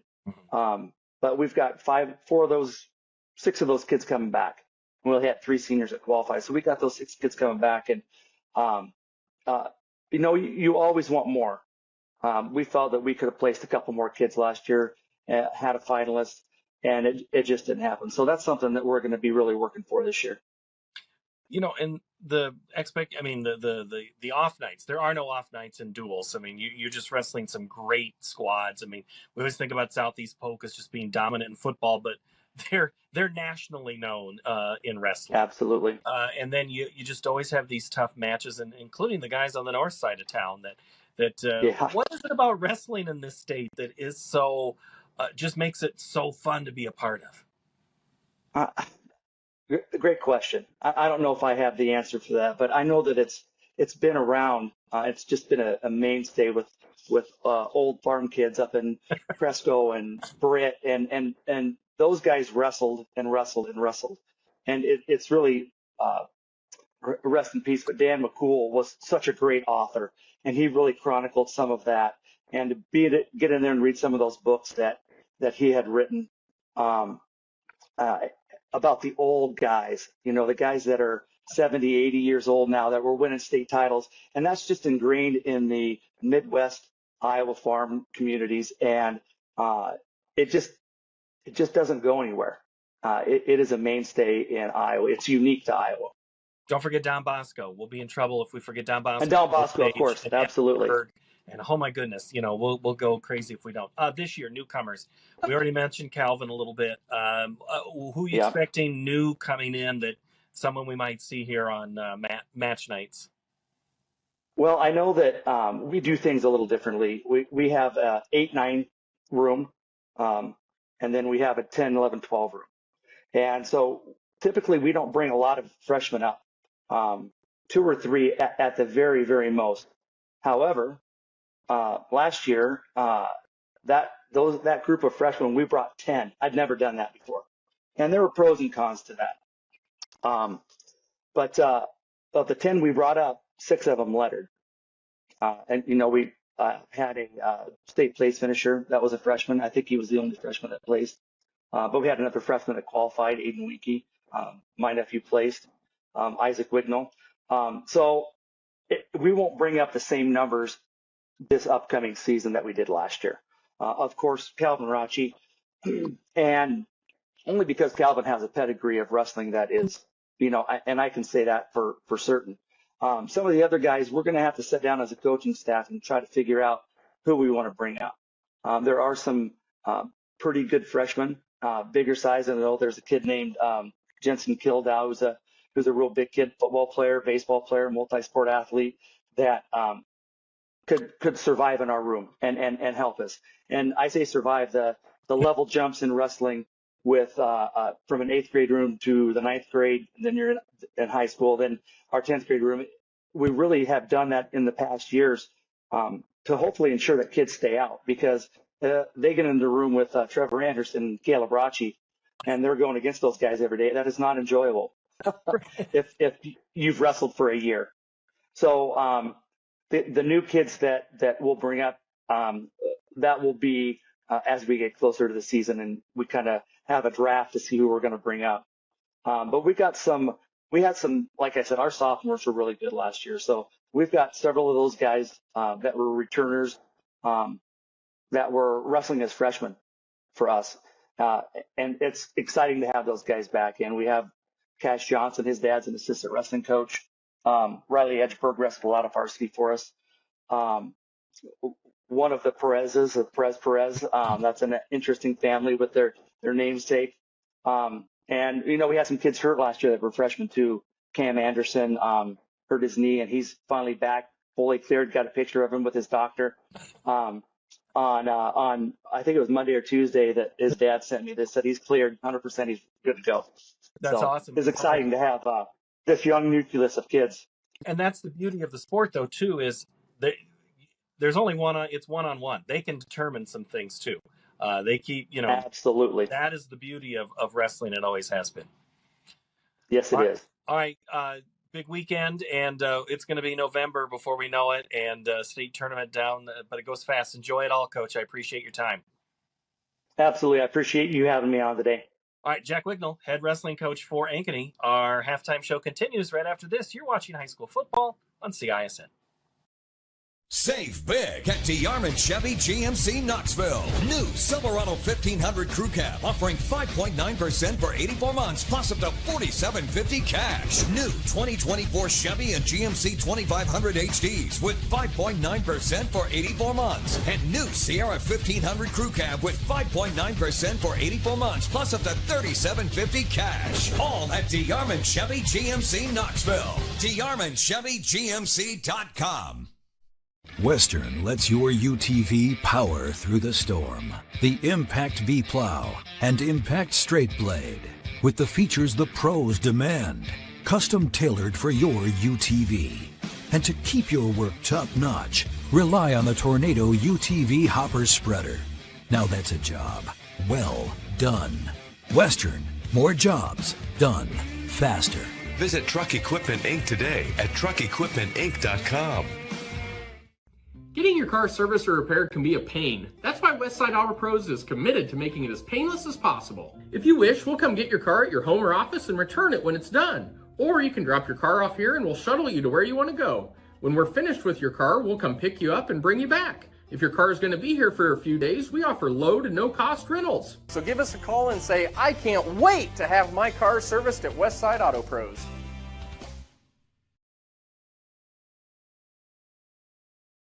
You want to get stronger, faster, healthier. You want more. You want to be part of something bigger than yourself. A place for people of all ages, all walks of life, that provides opportunities for all to succeed. We do that. We're the why. Build more than muscle. Build a stronger community. Halftime at Ankeny Stadium, the Hawks leading homecoming tonight, 24-7 over Iowa City West. Let's take a look at some of the first half statistics, and it's been big offensive plays for Ankeny tonight. And it's been a guy who you heard Coach Bauer say before halftime that they needed to have a good game, the old number 5, Caden Hankus. Let's take a look at one of his big runs tonight, Tim. When the earlier was, open up the C, opened up down the middle, and he took it down to the end zone. Great blocking there from the center guard position, and that's one of his first touchdowns in the game. And it was a play that just nice dive right up the middle. Normally you're thinking 4, maybe 5. That goes big time there. Goes for 41. Here's another run with Hankus later in the half, or later in that quarter. Again, this was after another big play in a short field, and Hankus just made it work there for another score. Went to the outside there, had great blocking. Everything, went to the left there, but he took it out to the right. Took it on the sideline. Good blocking again by that line. Patience on the running back, by Hankus going out there, letting the blocks form, and then going up the hole, but running with authority. And he's got 8 carries for 104 yards and 2 touchdowns so far this game. Then it was a little bit about the passing game for the Hawks. They have 95 yards passing, and a whole bunch of them came on this play. Anderson down the near sideline to one of his favorite targets of the season. That's Andrew Brandhorst. Down to the 1. You can see the AD Mike Baker saying to the 1. That's where you got to go. And the Hawks would then score on the very next play behind the feet, legs, arms of Daniel Larmy. The 1 yard kind of got hit right there. It's been a lot more Hankus than Larmy in this game. And then Iowa City West, they had a good field, and they made their way down. And a couple of big plays, and they go to the future Hawkeye Mason Woods. Wallace, with a little bit of time, finds Woods on a crossing route and into the end zone for a touchdown. And that's how we ended up with a 24-7 score. That's one thing that Iowa City is going to want to find more of. This is well below the average, for Wallace. He was 12 of 21 for 91 yards and a touchdown. Having some tough going up there. Butala, who only carries about 12 or 13 times a game, already has 15 carries for 70 yards. We're trying to find some running room for Vitale that kept him in check. Few open field tackles there. The defense playing very well, blitzing when they can, keep that offense off track. They want to do it again this half. They want to keep to stay in the game. I would still think that Ankeny needs another touchdown. All right, let's go down to Emma. She is with Coach Hartwig right now of Iowa City West. Emma? A good end to the half. How do you build in that momentum? Well, we just look back in the first half, and there were mistakes that we made. You know, we play better than that. We're a better team than that. Credit Ankeny for capitalizing on our mistakes, but it's more about what we're doing than anything else. Thank you. All right, that's Coach Garrett Hartwig. Got to give him credit. He tough week for him, dealing with an illness. He goes, I never get sick during the football season, and he actually missed a day of school.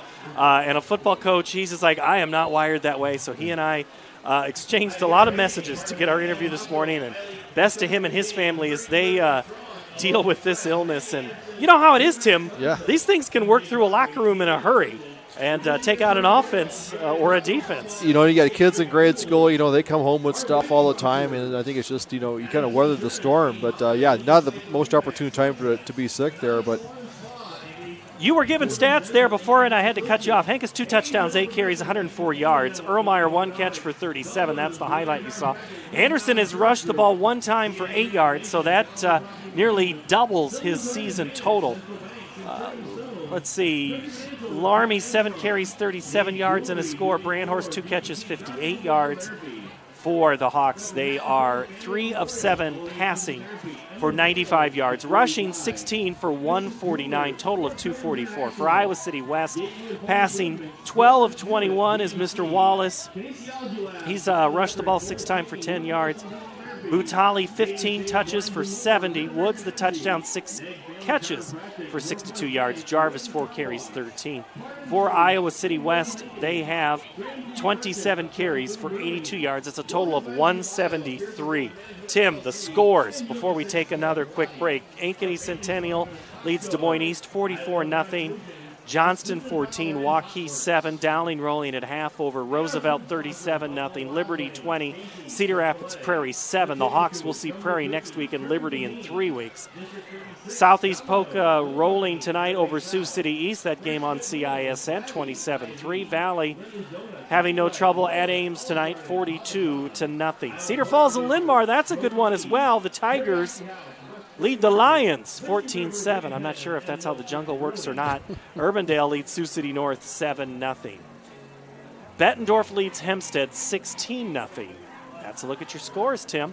We'll take a quick break. Second half when we return. This is high school football on CISN.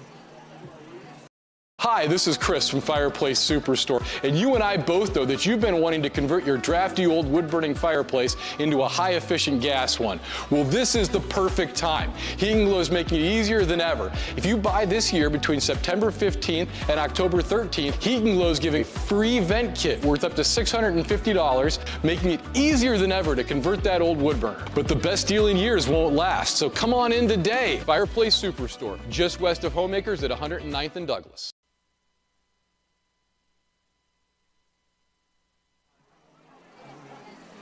Muscatine beat Davenport West 35-6 from last night. Let me finalize, and I don't have the City High Kennedy score. Sorry about that before I go through. All right, Tim, second half. What do you see as keys for Iowa City West? What do you got to do to get in this game?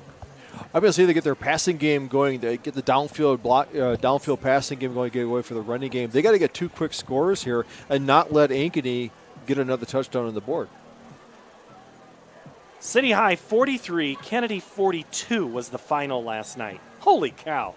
That's a good game. That's 2. Pinball. That's 2 games in a row City High's been involved with. Back-to-back weeks of like 40. Last week it was against Iowa City West, 40-39. This week they survived 43-42. That's like arena football scores, Tim. It's a shootout. All right, for Ankeny, what do they have to do here in the second half? But Ankeny, they get the ball here to start the half. This will set the tempo. You know, how they come out of the locker room. Can they punch them in the face and go down the field? You know, do they really want this game? The defense is playing well, but can they get the offense? Another couple of touchdowns is going to make it a lot tougher on Iowa City to get back in the game.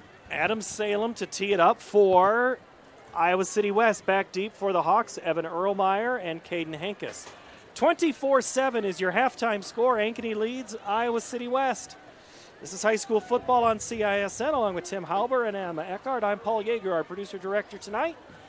It's Randy Nielsen. The kick is short. It's going to be taken by Hankus at the 15. Cuts towards the 20, has a seam, 25-30. He just absolutely outruns everybody wearing a white jersey, and he's pushed out by the kicker at the 34-yard line. Salem saves a touchdown, but the Hawks get huge special teams to open up the third quarter.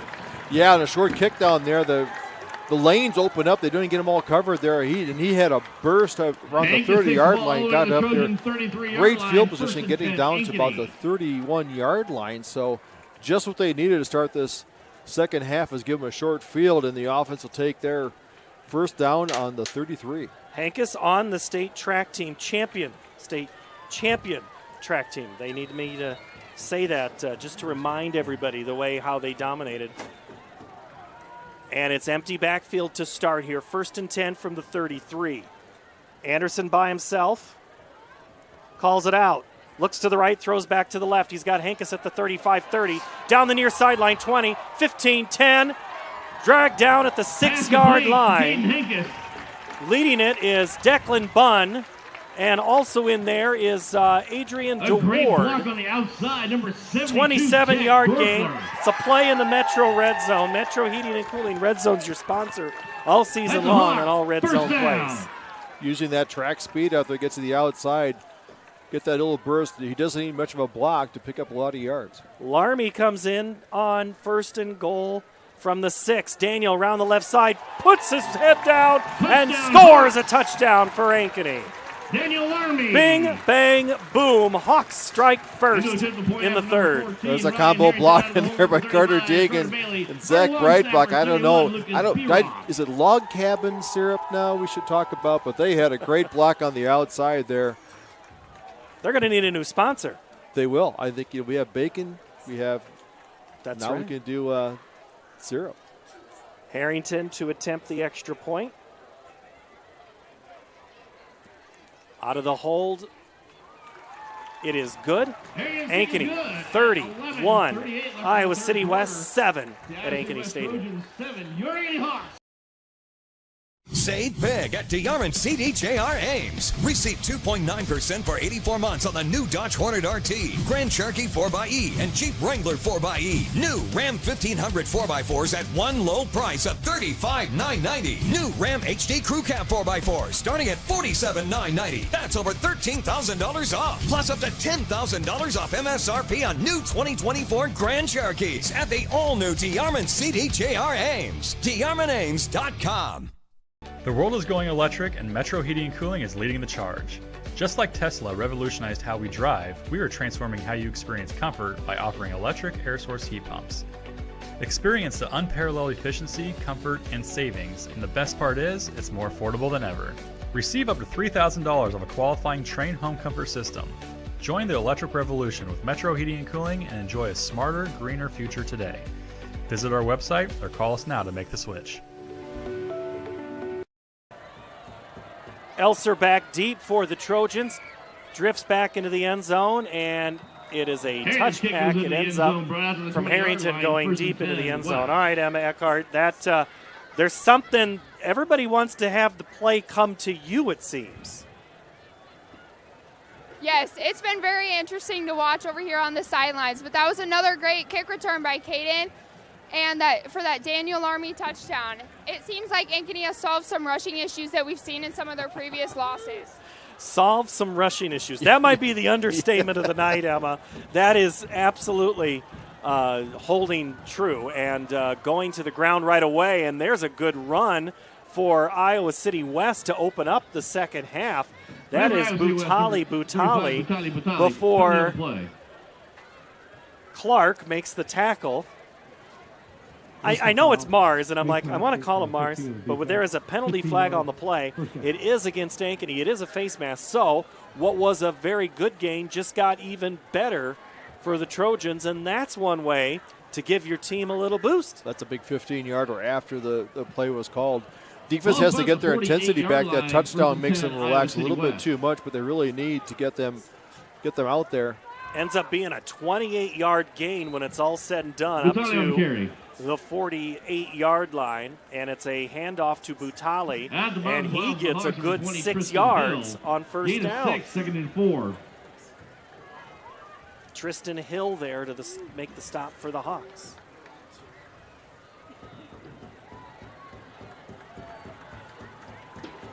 Wallace gives it to Butali, who gets into the scrum and gets no further. Guess who was there first? Andrew Butali. Leading the charge for Ankeny, number 95, Andrew Hazy. One thing about gain of 2, 3rd and 2. Looking at Butali on the season, 52 carries, 258 yards. They have been tough yards for him tonight before the snap will whistle. I think West started early. Jack Wallace, we talked about, he is the unquestioned leader of this team. They call him Dr. W. He's so smart. He's going to be a doctor. But here's this. He set a school record for career passing yards. He passes Marcus Morgan, who went on to play multiple sports there, went on to play college, great career. But I asked Coach, I said, hey, Coach Hartwig, who does he remind you of? He says, reminds me a lot of some great players, that's for certain. And he gets it to Woods, and Woods is the guy that Coach calls the next incomplete. Oliver Martin, and that's high praise. Martin played in Michigan, at Iowa, one of those great talents out of the Iowa City West School District over Back the deep years. for the Hawks, Kenny Voss. Yeah, huge praise. And Mars Clark. Rush there, put on there. Wallace couldn't get his feet into it. Who was out there? Manning Allen got a good rush, get a loop around the outside, got the rush up there. Created that overthrow. Create a 4th down. And Anderson is going to punt again for Iowa City West from his own 40. Gets his leg into it. Nice high kick. Clark takes it at the 8-yard line. Puts a move on and gets up to about the 16, maybe the 18-yard line before he's brought down on that punt. And guess who makes the tackle? Everything Mason Woods. Yes, he plays well. He'll be a tired guy tonight, but good job with the defense. After that big penalty, settled down, got him on a 3 and out after that. So see what the offense does. They had some big impact plays there. See if they go back to it. Take the hot hand. Hankins is in the backfield. Erlmeyer's been targeted a couple of times, but no catches yet. Same with Fisher. They go Hankins the hot hand off the right side, and he stood up after about a yard gain, no more. Their first for Iowa City West is Julian Manson. Larmy comes back in. We saw Luke Anderson run the very first play of the game, and he hasn't carried the ball again. I wonder if that's something that he might want to go back to. I think Erlmeyer has that one big catch early on in the game to set up the first touchdown. 3 receivers to the near side. Larmy in now for the Hawks, up 31-7 with 9:44 to play, third quarter. Larmy off left side. He's into the secondary, and he is near the 30-yard line, which would be a first down. He Larmy only on the gets carry. to the 25. Gets up to the 29 before in the middle making that stop is Ben Morley.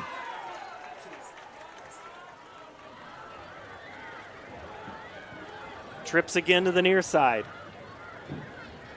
Larmy to the right. Gets across one tackler into the secondary before it's a solo island tackle. Larmy. Kingston Swazer makes the stop. The sophomore defensive back for Iowa City West. It's good to see Breitbach in there. He kind of went off his block. The 6'5", 315-pound tackle. I'd run behind him. Coach Hartwig said we had a lot of guys that came up to play last year, and we're needing them to be big this year. A lot of guys going 2 ways. They're still trying to find game 5 here.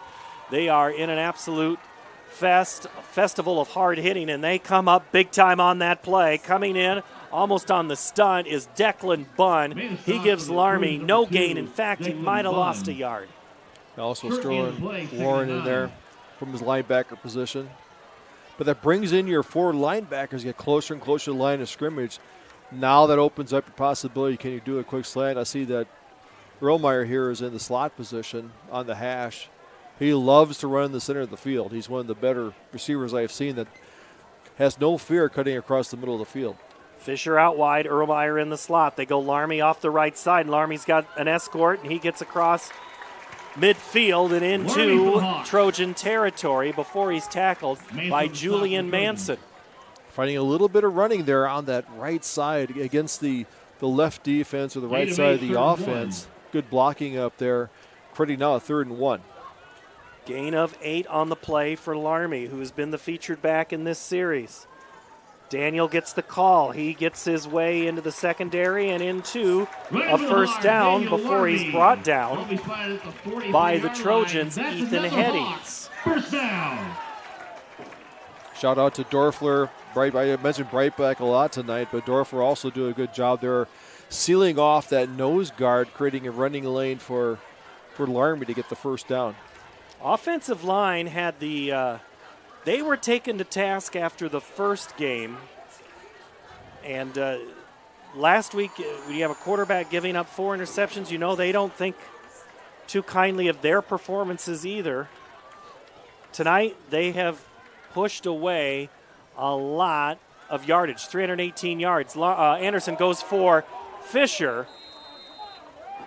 And Owen there just gets held up. Pass intended for Owen. Fisher falls incomplete. Second down. That ball just kept going. Anderson throws a really good ball. For the Trojans, He does. A lot of air under it.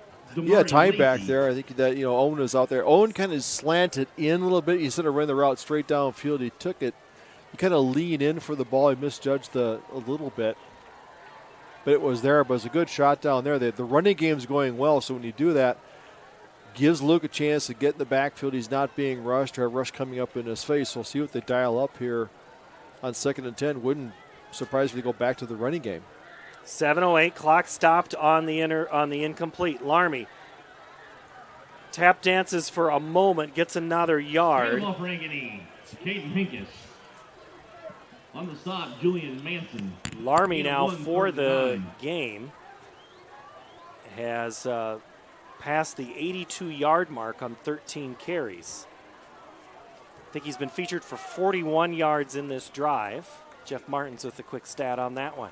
3rd and 9 for the Hawks. A little adversity here. What do? They're going to throw it. Anderson off his back foot, caught by Erlmeyer at the 31. He scoots out of bounds at the 30. Now the 29. He lined up on the left side as the wing position, cut across there as the quarterback rolled right. He cut across the formation to the right, found a soft spot in there, picked up the first down. So nice route running by Erlmeyer. It might have been Bruce Cantua who made the stop for Iowa City West. I can't quite see that other number. Larmy. Ooh, is popped. Ready for the Hawks, number 5, Caden Hinkes. And that might have been first Simon Bass. And then also Julian Manson was there. I hate to give discredit to either one of you. You both were there. One was a shot.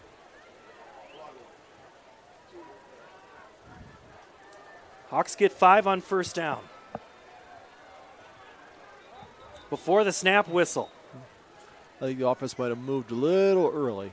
And so what was 2nd and 5 will be 2nd and 10. That just drives the offensive coordinator crazy when you get a good 5 yards in the first down and then you get motion. 5-yard penalty, so brings up a 2nd and 10. But the running game is going well. They're moving the tight end. The tight end lines up. Richmond does a nice job blocking in there. Lines up as like a wing either on the right or left side, getting a block on the linebacker. Also allows that kind of blocking, allows your guards to go out and pull on some of these big lead plays. Anderson again off his back foot. He's got Brandhorst at the end zone. Caught, but is he in or out? He's out of bounds. Out of bounds. Good leaping catch by Brandhorst. Throwing into the short side of the field. Oh, good, great back breakup by, you guessed it, Mason Woods. Yep, he juggled the ball there, but he got a hand on it. I think with the down here, I don't know if you want to try the field goal. They got the big lead, but getting something here, getting it inside the 25-yard line would be great for this offense. Hankus back in. He gets the call on third down, spins his way loose for a moment, but he will not get the yardage needed for a first down.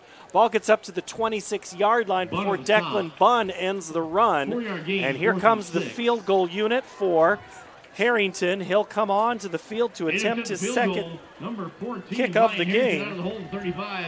Field goal kick again. 32, about a 42-yard field goal attempt. One thing I remember talking to Austin about, the kicking of these Ankeny schools is really exceptional. These guys really go to camp and they do a great job.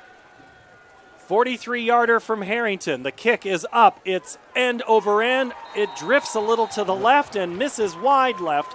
No good, so the drive stalls. No points on that drive, so that's only the third miss of the year by Harrington from the field. The score will remain 31-7. Iowa City West has life. Yes, they do. They got the big stop, not putting any more points on the board, but Ankeny did move the ball well down there. The kick is plenty of kick. He just pulled it a little bit, came to the left side. So see the defense. The one nice thing that this does is it gives the defense a rest. They come back out there fresh. Iowa City was trying to run the ball a little bit, establish some of that ground game, keeping that defense on to see if they do that, or we start seeing Wallace try to lighten up a little bit. Looking for Woods on any pattern he can create. Right next to him is Butali, who gets the call on first down off left side. He gets a good 4 yards before he's popped. Butali on the carry for the Whittinger is there. So is Kinnick Voss. Baylor Suffering and Kinnick Voss and Tristan Hill. Gain of 5, 2nd and 5. Second down for the Trojans. Wallace with Butali. They got to go. Low snap. He recovers. Throws. It's got a great route. Wide open and dropped. Oh, my goodness. That was 6 points for Woods right there. He got behind Voss, and that was just off his fingertips, incomplete. Yeah, Taylor, I think they switched off there between the corner and the safety. That Voss came there. Probably surprised a little bit how fast Woods is there, basically running a post route just off his fingertips. Yep, Taylor is out, was the one who got beat on that play. Brings up a 3rd and 5. Defense got away with one there. Will Wallace go back to him, short again? They get back in for blocking. 3rd and 5 from the 25. Wallace to throw with time. Has a man again. He's got a stride for stride, just a little too far, incomplete. Again, Ben Taylor on the coverage. This time the intended receiver is Ethan Headings. It'll be 4th down. Here comes the punt team for the Trojans. Not what Coach had dialed up. He wanted to get a little more, try to get a first down. Surprised they went deep twice on that, trying to find something. They think they got the receivers that can beat them one-on-one, but that's really tight coverage by the Ankeny Hawk defense. So 3 and out by the defense is exactly what they dialed up. They should get the ball back right around their own 40. Voss and Clark back deep for this Anderson punt. Good one there on a line. Clark lets it bounce, then takes it on hop 1. Makes a man miss at the 30. Now at the 35, spins his way out on that far sideline, and he is pushed out of bounds at the 38-yard line. And I think on... Right out of bounds for the Trojans, number 28. I think that was Manson who was there for Iowa City West. Watching Clark return kicks is like watching, you remember that electromagnetic football, the guys, you had the little buzzer thing, buzz around. Watching him return kicks, he's a little bit here, gives him a hip, gives him a fake, then all of a sudden he gains 10 yards. So good job on the punt returns by Clark.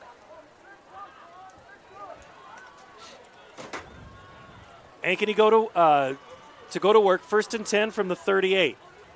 Anderson gives it to Hankus. He's been the workhorse tonight. He's across the 45 to about the 47. And again, on that tackle is Ben Morley. On the side, 55, Ben Morley.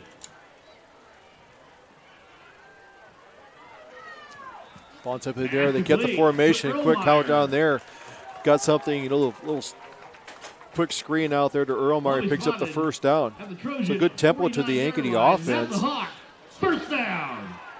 We talk about Luke Anderson running the football just every once in a while. At this situation, when you're up 31-7, I don't know if you need it, But you just want teams to know you can do it, right? Right. They go Hankus. And that's something, if you look back, Tim, do you remember J.J. Cole when he played for Centennial for that season? Yep. Never seemed to run the ball. And then in Ankeny, when he came south, it struggled for a few games in that first and second year before he felt comfortable running the ball. That made his senior season a whole lot easier when he would run it, just every once in a while. I think playing quarterback, I think once you like to get hit once, okay, I'm in the game. I feel like everything's kind of going to work out just fine. I think it kind of settles you down that you can play the whole game being physical. Second down before the snap, it is a whistle. I think the offensive line moved a little bit soon. Hankus was going to catch it on a bubble screen. Again, another offensive penalty, this one against Reuter. And the lineman family that's in front of us can hear them all. Do not agree with it. Kind of talking, linemen stick together. Richmond comes in, Hankus comes out. These little penalties tend to stall their offensive drives. They do well if they get hurt, but second and long, so I think you want to get something there. They may go back to the same play. Larby's back in. But they've had success running the ball, especially in the short side of the field. Fisher and Erlmeyer come to the near side. They go Larmy, and that was an attempted block there by Deegan. Just no match to get Headings, who just ate that play up. Slow to get up, and now hobbling off is Sterling Warren, the senior linebacker. It'll be third and even longer than it was the last time the Hawks had third down. 3rd and 13 from their own 48-yard line. So Anderson comes to the sideline to get the play. More likely the defense will give them something underneath. Let them get 3-4 yards. So they might try that bubble screen. Fisher has single coverage down on the near side. Anderson's flushed, had no chance. Even if he gets it to Richmond, that's as close as you were going to get, because right in the hip pocket was Headings. Incomplete. Hawks will send the punt unit out. Jack Law from his defensive end position did a great job. Didn't go for the fake. Got out there, causing Anderson to belly out farther than he did. Smart play, though. Throw the ball on the ground, get it past the line of scrimmage. Live to play again. So now, but still at the ball at midfield, they should be able to pin him back down on the 10-yard line. Henry Elser back deep for the Trojans. Harrington to punt from his own 35. Rolls out 2 steps. Soccer styles it up. And Elser loses it. Ball is loose. Hawks are going to fall on it, I think. Ball is still squirting around. And it's Ankeny football. Coming up with it last is Joey Sandvig. He didn't call for the fair catch. He wanted to catch it. There's 2 guys right on him. I think he took his eye off the ball just for a second, watching the coverage team down there hit him in the chest. Ball bounced forward. Great coverage there. Great of the punt team to get down there. Sandvig's the one who hit the return man first and then shielded it off, and almost picking it up was Gage Lint. He was rolling around, so those younger guys getting a chance on special teams, making a name for themselves, trying to earn extra time. Hawk offense back on the field. You see that ball down there, you go, I want to pick it up. That end zone's only like 15 yards away. I can make it. It's actually only 11 yards away. Hankus, they go play action. They go Erlmeyer on the cutback screen. He's going to fight a couple of extra yards, but man, good tackling there by Iowa City West. 6-yard gain. Woods in there as well as Colin Withers. Now I bring Brandhorst out wide to the right. I think B-Rod's in there in the backfield. They go Hankus left side, and he is going to just walk into the end zone. His 3rd touchdown of the night, 4th rushing touchdown for the Hawks. They're busting it open now, big 37-7 here on homecoming. You see B-Ruff lined up on the left slot position. He just collapsed that side of the defense. Great block out there. Hankus goes, thank you very much. I'll just walk into the end zone. And that was a 6-yard touchdown run. So he's got touchdown runs of 41, 29, and 6. Harrington again out for the extra point.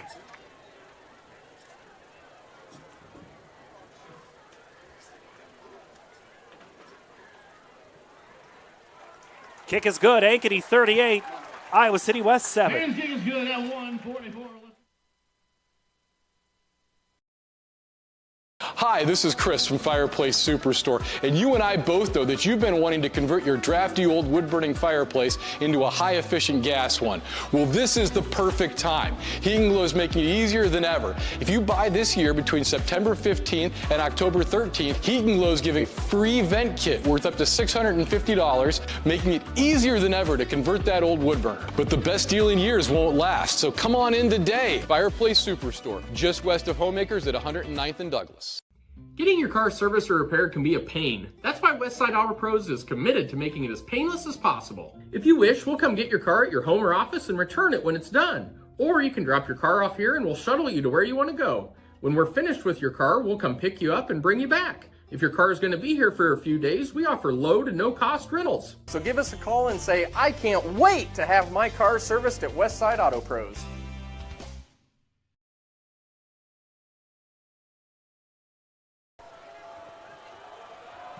Harrington boots it at the goal line, taken out by Elzer. He's at the 10, 15, and he's going to maybe make it back to the 20, and not much more than that. And I think making that is, again, Joey Sandvik. Let's go down to Emma Eckhart down on our sideline. Emma, what do you know? Yeah, well, Iowa City West offense hasn't really been able to get anything rolling yet. We're still waiting for that part, even though their defense has been able to get a couple of stops. Emma, question for you about the way the West defense looks. Do they look tired on that last drive? A lot of hands on hips? They do look very tired, yes. Yeah, that's what we noticed up here, just getting a little confirmation there from your location. All right, Emma, thank you. 1st and 10 for the Trojans from their own 21-yard line. Minute 28, they go handoff first play. Butali. And it's Butali again on the carry. Ankeny, Tim, 4 touchdown drives tonight. All of them under 32 seconds.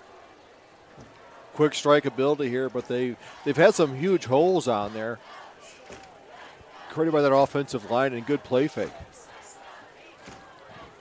2nd and 4 after the gain of 6 by Butali. Wallace to pass.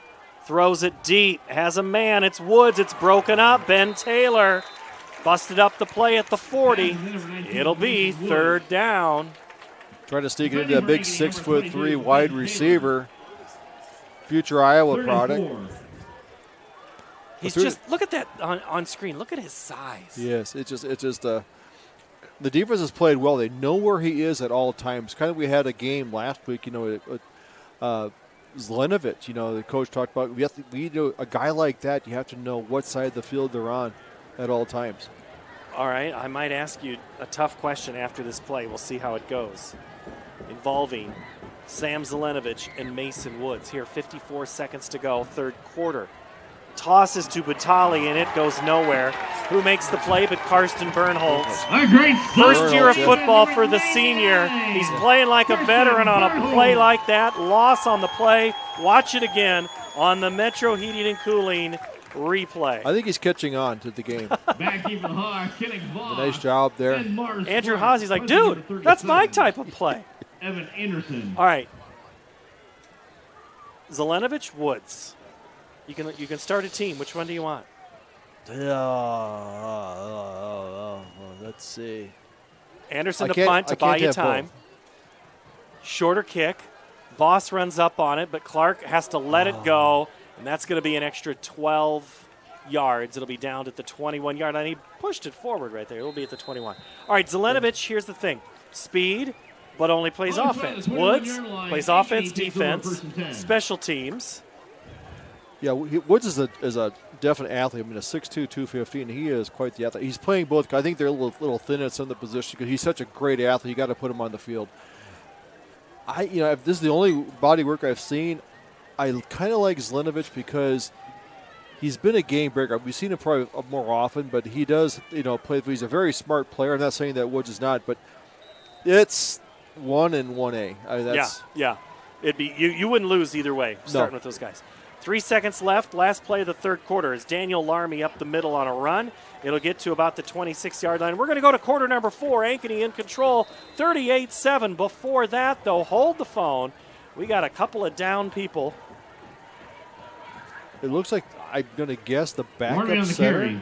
Hopefully not. I hope it's not Carter Deegan. It might be Reuter, 58, and Larmy down as well. They'll sort through that. We'll go to quarter number 4 from Ankeny Stadium. Hawks 38, Trojans 7. Ever have one of those awkward moments when a business disappointed you? You got ripped off? Didn't get what you expected? The Better Business Bureau can help you avoid these uncomfortable situations. BBB accredited businesses are honest, ethical, and reviewed annually by the BBB. Don't experience another awkward moment with a bad business. Trust the ones that operate with integrity. Look for the BBB seal. It's the sign of a better business. And find a better business anytime at bbb.org. Western lets your UTV power through the storm. The Impact V Plow and Impact Straight Blade, with the features the pros demand, custom tailored for your UTV.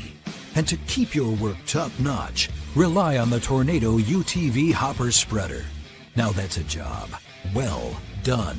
Western, more jobs done faster. Visit Truck Equipment Inc. today at truckequipmentinc.com.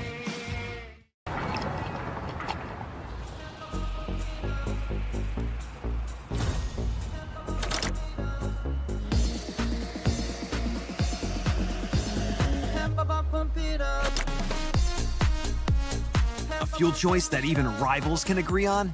Now that's worth the hype. Cheaper, cleaner, and homegrown. Pump it up with unleaded 88.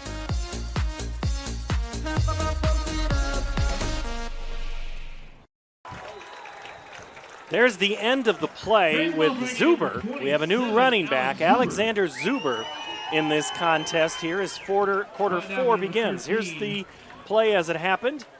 Zuber had a little bit of action last week against Johnston, comes back.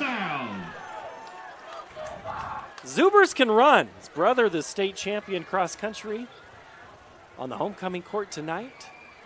So he's the slower of the two? I asked you the tough question. Yeah. You don't get to put me on the spot. He's got a nice little wiggle. He gets out there and runs. 38-7, Hawks lead in the fourth quarter. It's Zuber again, off right tackle. He'll roll up to about the 40, not much further. A couple games starting to roll on here. Southeast Polk leads Sioux City East 48-3, that game in the third quarter. Dowling has now gone final on Roosevelt, 37-0. Centennial in control of East, 44-7. We will not see Centennial here for another week, as Ankeny will be home next week against Prairie. West will host Cedar Rapids Jefferson next week. Jefferson playing Wash tonight. We'll see Wash. Actually, we won't see that. The Hawks will see Wash over in Cedar Rapids this year. We saw Wash here last year. Hankus, the ball carrier. Great job by Headings coming down there. The line had a great block out there, but he came around the backside with his speed and got a tackle on there, preventing a gain.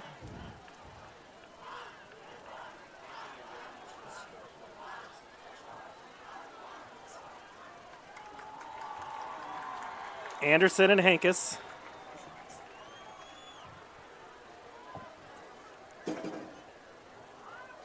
In the backfield, Anderson to pass with time, throws it deep down that far sideline. He had Erlmeyer, and good coverage by Adrian DeWard. Good shot there. He had him on the one-on-one coverage. Just a good call by the quarterback. When you get that, you want to take that shot downfield. Erlmeyer got his hands on it. Couldn't quite pull it in.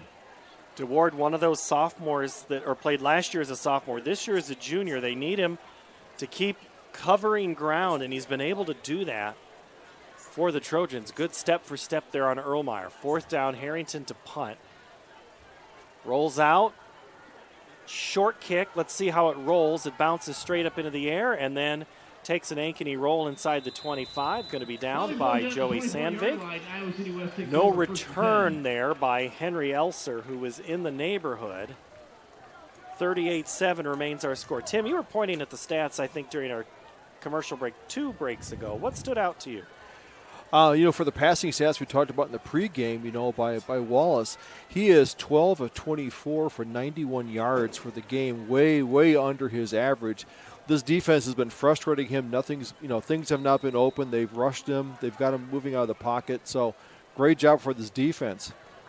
Little reverse. They go Woods. And Mason's going to get his way to the 35-yard line. Bring the ball in the reverse, number 19, Mason Woods. Finding another way to get the ball into Woods' hands. He had a hard time. Not many receptions. He only has 6 receptions tonight. So get him on the outside. Try to move him around a little bit. Tristan Hill was in on that tackle. Wallace throws again, and this play is Randolph hit but could not complete. He did not wrap up.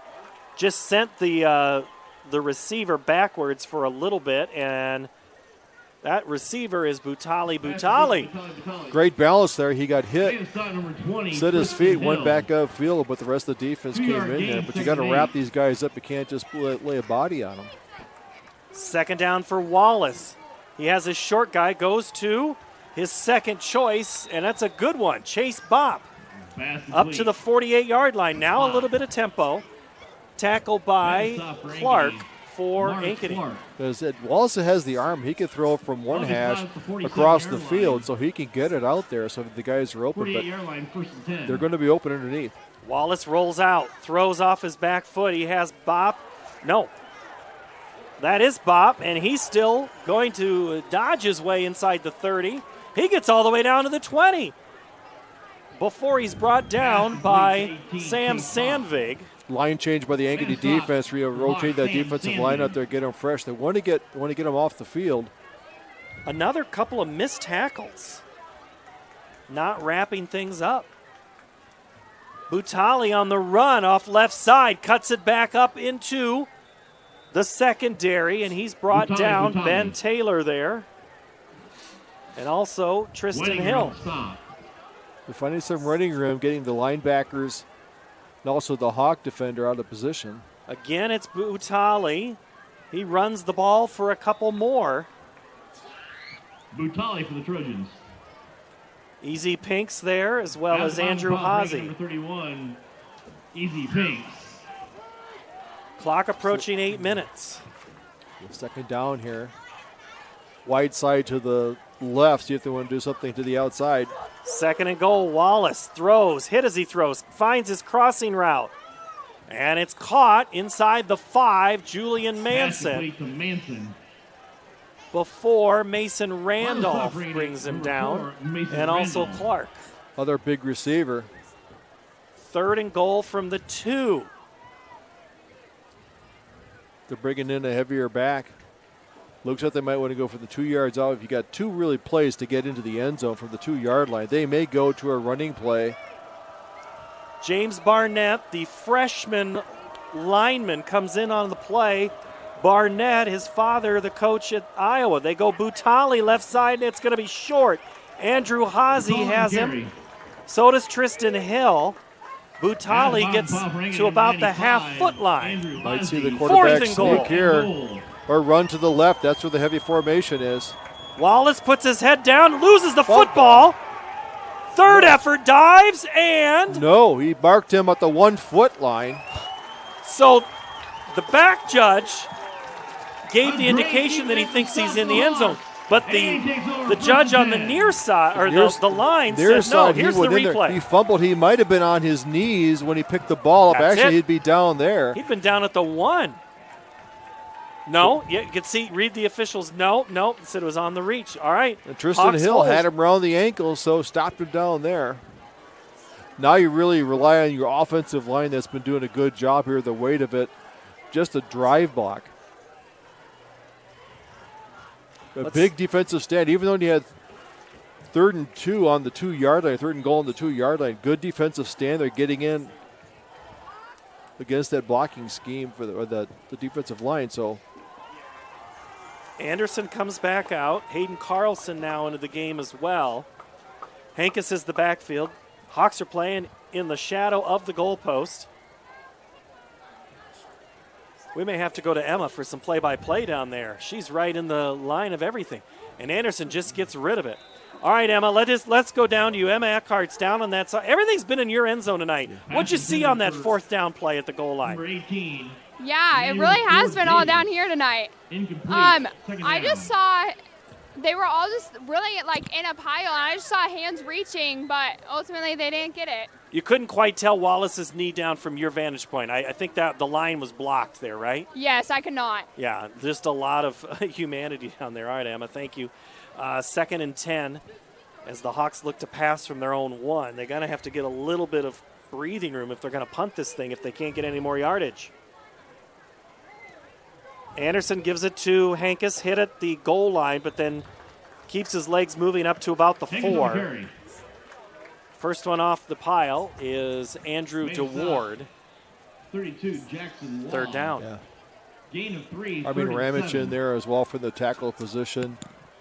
Got some size in there. Hawks with 389 yards offense, and you're like, you scored 38 points. But when you had short fields, it doesn't allow you to add up a lot of yards.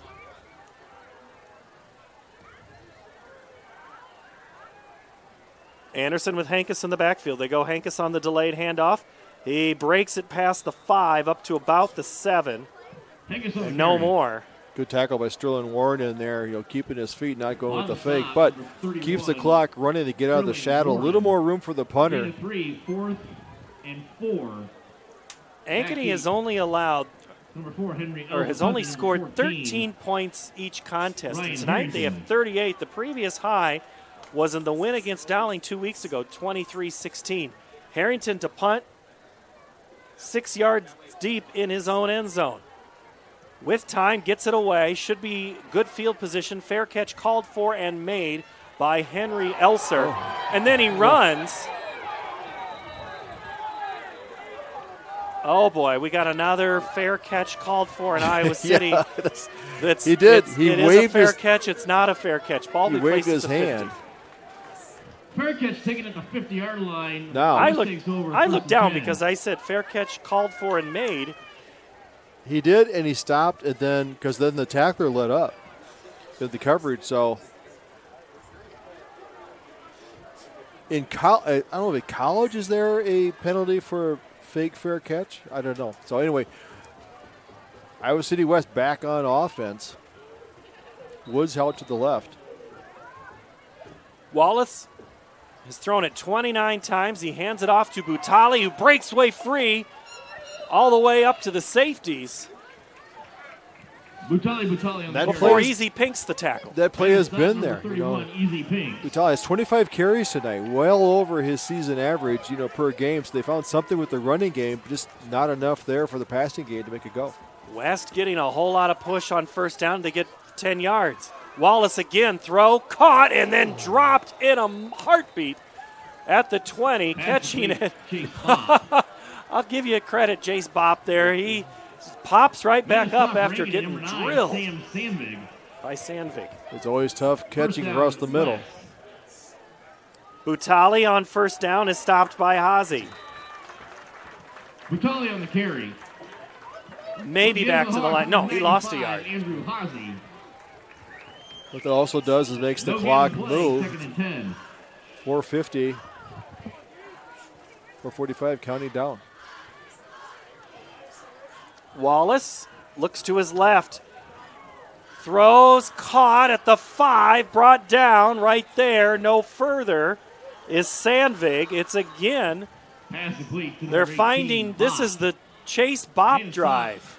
Hazy lost his helmet there going in, putting pressure on the quarterback. They'll have to rotate someone in.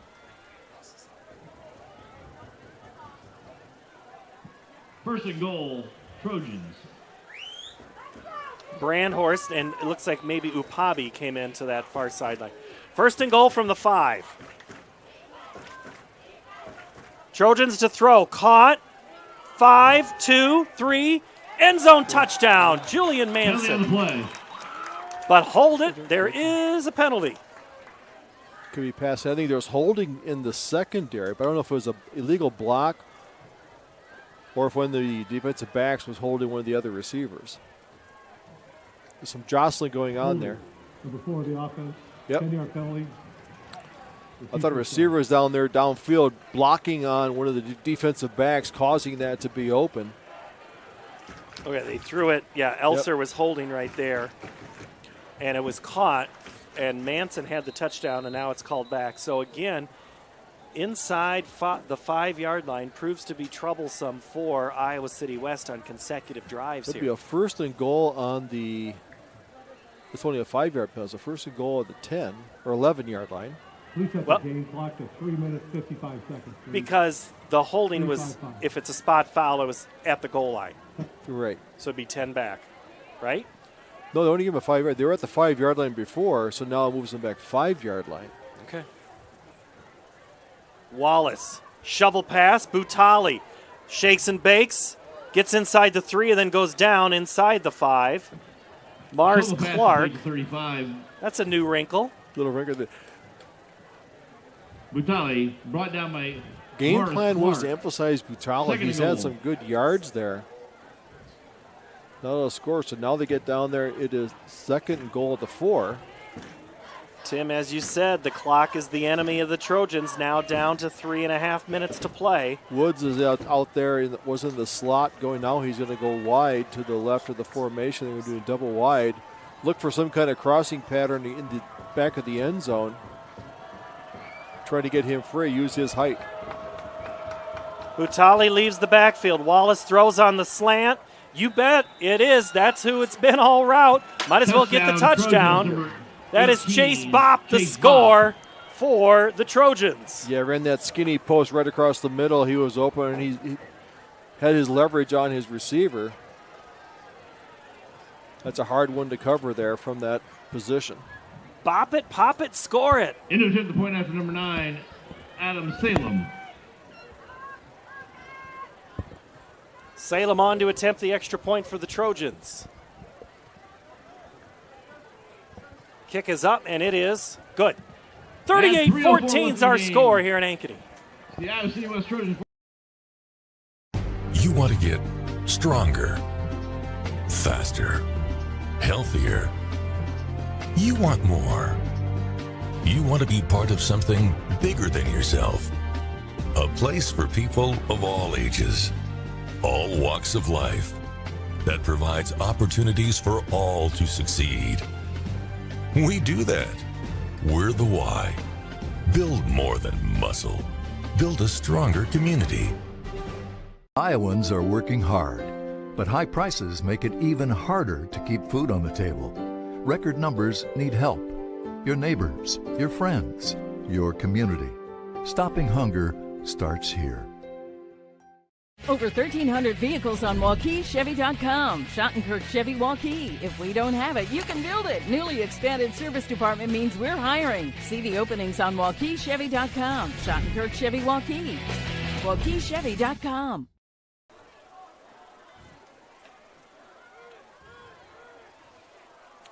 Johnston leads Waukee 21-7 that game at Waukee tonight. As we sort through a whole lot of things going on tonight, and that's a high kick, and it's going to be taken at the 28 up to about the 35. Let's bring in Emma down on our sideline tonight for another update. What do you know, Emma? Yeah, well, it was good to see Iowa City West get those 2 good drives and then the touchdown on that last drive, that they can just expand on it going further into the season. Got to find some positive things, got to get some positive yards, and that's long bus ride home if you can't say you had much success. Kind of surprised there. Johnson doing the job with 3-1 Waukee, and Johnson was had beaten Ankeny last weekend, so they were at 2-2 are going to move to 3-2, so they're improving as the season goes on. Zuber again in the backfield, gets the handoff and just keeps his feet moving for a little bit, gets a couple. Getting off the pile last, looks like Simon Bass.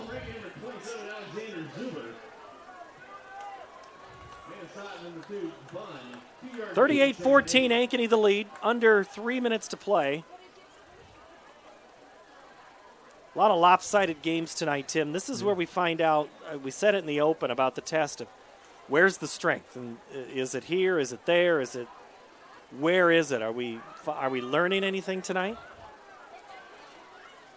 Well, Ankeny's had a tough schedule. They're a talented team. Zuber gets the call, and he'll get another couple of yards and not much more. Timeout, Iowa City West. Let's take a look at some of those scores. Centennial has now gone final on East, 44-7. And Centennial has the big game at Dowling next week. Learn a lot about both of those teams there. Johnston leads Waukee 21-7. Dowling beat Roosevelt 37-0. Liberty leads Prairie, as I think that has gone to the fourth quarter. I need to update I saw that. Liberty 20, Prairie 7. Southeast Polk leads Sioux City East 48-3. Polk's had 3 takeaways tonight. Valley rolling Ames, and that is now final, 49-14. Cedar Falls leads Linn-Mar 14-7. Urbandale a touchdown better than Sioux City North at last check. Bettendorf now putting some space on Hempstead, 30-0. Bettendorf, I think, the lone undefeated there out on the far east side. And that's what we're finding out. I think we always thought that Ankeny Hawks here were probably a playoff-bound team, but they just hadn't put their offense together, a complete game, offense and defense, averaging about 14 points a game. This kind of frees up a few things, got the rushing game going.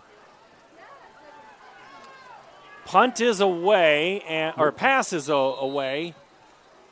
Incomplete for Fisher, not much of a chance there. That'll stop the clock now on 4th down with 2 minutes to play and 5 seconds. DeWard on coverage for. One thing, Luke Anderson has not been under much duress, and only on a few plays when he goes back to pass. But the rushing game is going very well.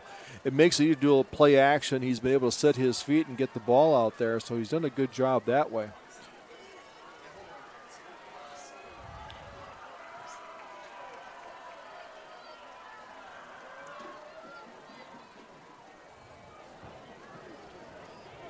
Punt away, hits low at the 45, and it's kind of a little game of chicken there with Elser, I dare you. And it's downed by Ankeny at the 23-yard line. Trojans will have it under 2 minutes to play here in this contest. I'm sure Coach McGackey is saying just because we got a big lead in a minute and a half, don't let him drive down the field. He wants to see his defense still go out there and play heads up. You know what they're going to do. You're looking at Mason Woods, the last drive there. Chase Bopp was a big factor in there.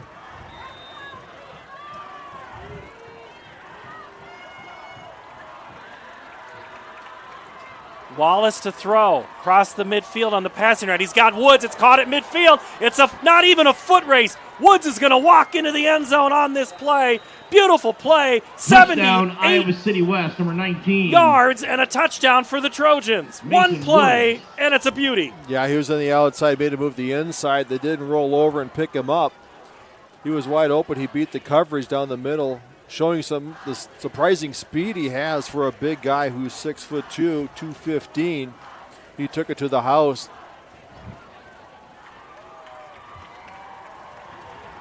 And now the Trojans first line up for the extra point. Now they're going to keep Wallace on the field. Go for 2 to get it within if they get 2, it's a 16-point lead, and it would be a 2-possession game. So playing the math. Wallace gives it to Butali, who bowls his way into the end zone for the 2-point conversion. Good. Butali for the and it's now 38-22, 147 to play here from Ankeny Stadium. Back in a moment. West Trojans 22.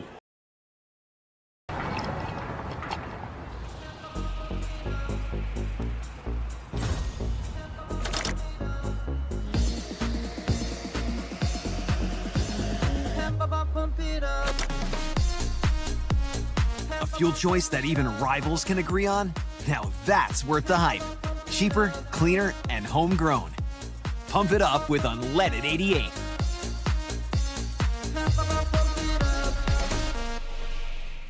Western lets your UTV power through the storm. The Impact V Plow and Impact Straight Blade, with the features the pros demand, custom tailored for your UTV. And to keep your work top-notch, rely on the Tornado UTV Hopper Spreader. Now that's a job well done. Western, more jobs done faster. Visit Truck Equipment Inc. today at truckequipmentinc.com. Hold the phone. Mason Woods makes it close.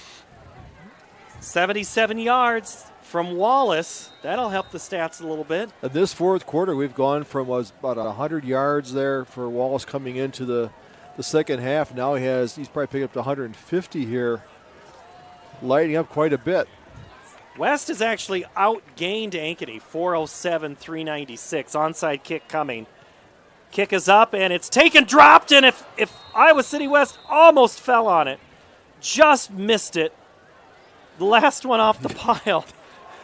And covering the onside is kick, Cale number Roush, 15, the Cale backup Roush. quarterback.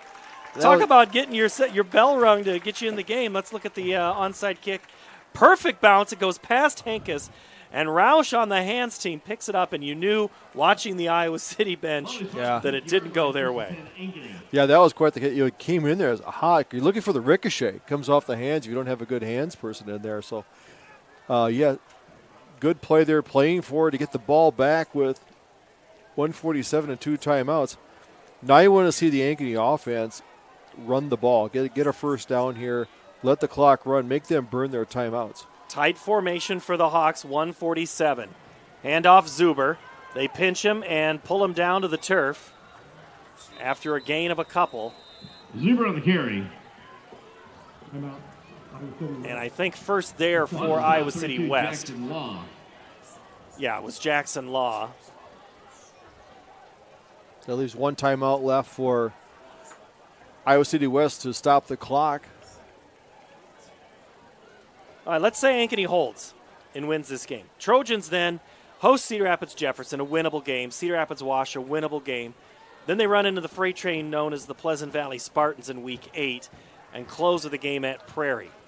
They could win 3 of those final 4. 3 wins would give you 5. You'd be 5-4.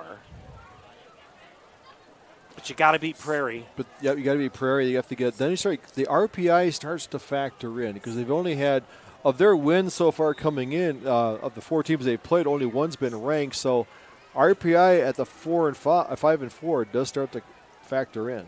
Zuber takes the handoff inside to about the 46. It'll be third down and another timeout coming for the Trojans. The word on the stop.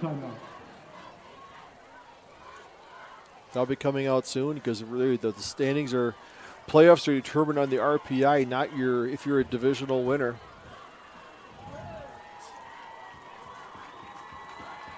So who you play and who you beat, but yeah, the Prairie game looms really big. Pleasant Valley game looms very big, so they got some work ahead of them. Same thing for Ankeny. We talked about they had to go 4-1 here down the stretch to really have a really good shot coming in. This is the first step, in having that winning record the second half of the season. Liberty beat this Iowa City West team to open the season 56-45. The Hawks play Liberty in Week 7. Next week, Ankeny hosts Prairie. And then after Liberty, they got to host Valley and then Wash. So nowhere is this season easy for either of these teams moving forward. Anderson throws it on third down, and it's overthrown. Intended receiver was Brandhorst. Falls incomplete. And the clock stops at 1:31. Clock stops on an incomplete pass. Yep, that's the rule. The clock And stops.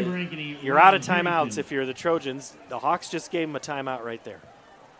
That's almost like the Eagles and the Falcons in Week 2 of the NFL, right? Yes, it is. I'm sitting here, but yeah, they ran the ball. They'd have punted with about 49 or 50 seconds left to go in the game. So now you would have pinned him back here, not letting him get a return. Harrington takes the snap, gets it away. High spiraling kick, bounces at the 18, heads towards the 5, 4, 3. It's pushed back, and it's going to be down inside the 5. Joey Sandvig knocked it back, and I think that's Gage Lint that fell on it, and it is. Again, special teams plays. It's good hustle on your outside gunners going down there, and they see that ball bounce. It rolled the end zone, keeping it in the field of play, so giving them 98 yards to go for a touchdown. No timeouts at 1:21. Joey Sandvig, the junior. All the brothers have played the same position. Here at special teams, Wallace from his end zone. With time, throws across the middle. It's caught and dropped at the 25-yard line. Big hit. Pass complete, number 19, Woods. Woods catches it, and I think Ben Taylor knocked him down. Stop. Ben Taylor, first Clock down. will stop there. The middle of the field is going to be open because they're going to give you the sideline, so you can find someone going to a post pattern. Someone's going to go in a fly pattern. Wallace with time. Now runs, throws. Caught again. And downed. Taylor makes the tackle of Manson. Ball is up at the 43-yard line, 44. The stats are going to look a little lopsided here. Yeah, these last couple of drives, when you're doing a three-man rush, linebackers are dropping back into coverage. See if they want to dial up a blitz here. Give a little more pressure on Wallace. Two receivers left and right. Let's see if the Hawks can get a stop on this one. Wallace looks to throw. He incomplete. Pass intended for Woods, just thrown a little bit behind. Woods, ball's incomplete. Randolph there on coverage. Second down, clock stops at 41 seconds. Want to keep fresh defensive linemen in there. They've done a good job getting pressure on there, not giving Wallace any chance to run the ball, which I doubt he would right now. Incomplete pass brings up second down. Sometimes a good chance to blitz here, put pressure on the quarterback, not letting him get the ball off. We're seeing a stack, four-man stack here on the left side. Woods now in motion. Wallace, flush, throws, heaves it towards the end zone. He's got a man, and it's incomplete. Ethan Headings was the intended receiver. Big breakup number 9, by Sam Sandvig. So it's the Sandvig specials tonight. He made up a lot of ground. He came from behind, got up there. Just as the ball landed in there, he took a swipe and knocked it out of his hands. Huge play there by Sandvig, preventing a touchdown there because he was open briefly. 33 seconds to go, third down. 3rd and 10. Got a good rush out there, forcing Wallace to roll out to his left. Makes it a little bit harder to throw. See if they dial something up here. Wallace flushed. Andrew Haase gives chase. So does Manning Allen. The throw incomplete and a penalty flag. Woods is interfered with by Ben Taylor right at the stick. They said Taylor had got there a little bit too early. And that'll extend this game with 25 seconds to go. Taylor and Woods were right there at the point of contact. Allen giving chase there. Wallace was able to get the ball out. He has a strong arm. Here's the replay. And that sideline over there, Iowa City West, they saw it completely differently than the Ankeny fans did. They were cheering. We could tell by the family members below our window here how they thought the play was called there. But now they're getting in where he can throw the ball to the end zone. He's got the arm to do it. So see if someone goes on the outside fly pattern. Ball at the Ankeny 42. Wallace runs, heaves it. Route run the wrong way, and that one even if Woods could have gotten down there, or maybe that was Headings. That's what the only route that he had to throw. Minner's coming in there, give a breather for Haase. Fresh set of legs there, get the rush on. Done a good job there up the middle. So every time that Wallace has to run, more time comes off the clock. He's trying to get something going with 15 seconds. They got time for about 2 plays, maybe 3, but I'd say 2 good plays with these long patterns. 2nd and 10 from the 42. Final 15 seconds. Wallace throws, caught by Woods, and his legs are taken out at the 35. Penalty on the play. And there is a penalty flag back at where Wallace threw the ball. It's a hold, which would be a 10-second runoff. Or is that not? That doesn't happen in this league. Sorry. I don't think so. But it does stop the clock. I don't know if they could decline the penalty. They'll probably have the ball move back. I don't know if you decline the penalty, then they'll take the play here, let the clock wind on the signal. 7 seconds, likely one or two of the last plays coming here from Wallace. Here comes some pressure, and it's going to be a sack. Is that Kingston? Looks like Kingston there on the sack. Kingston Upabi takes Wallace down all the way back at the 36-yard line, and that is the way this game ends. Ankeny takes homecoming, 38-22. Yeah, nice job there, not giving up. Blue wrap around the outside tackle there, and good job by Upabi to get the sack to end the game for homecoming. For homecoming. For the Ankeny Hawks. We will have post-game. Emma is chasing down a couple of players here. Who's she chasing down? There's a lot of players. I would say, Hankus had a great game. Hankus, 19 carries, 137 yards, one catch, 27 yards.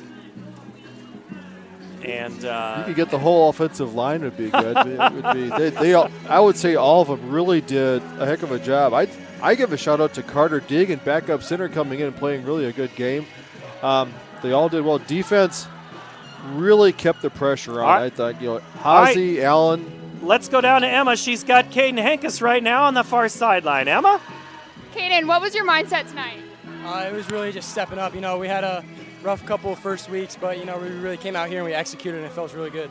Congrats on your win. Thank you. Appreciate it. All right, that's Emma Eckhart with the Caden Hankus. Let's, all of a sudden I looked and she had him. I didn't even get to set him up for her. She's fast. Yes, she is. 19 carries, 137 yards for Hankus tonight, and 3 touchdowns. Ankeny scores 5 rushing touchdowns tonight. Only had 1 on the entire season. They get 5 tonight, Tim.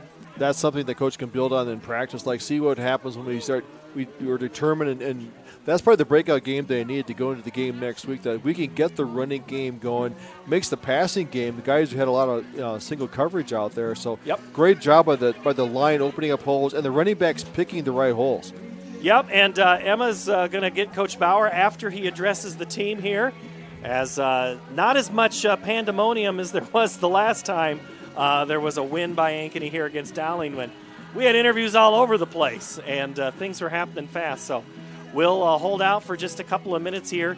Let's go some of these Jeff Martin stats.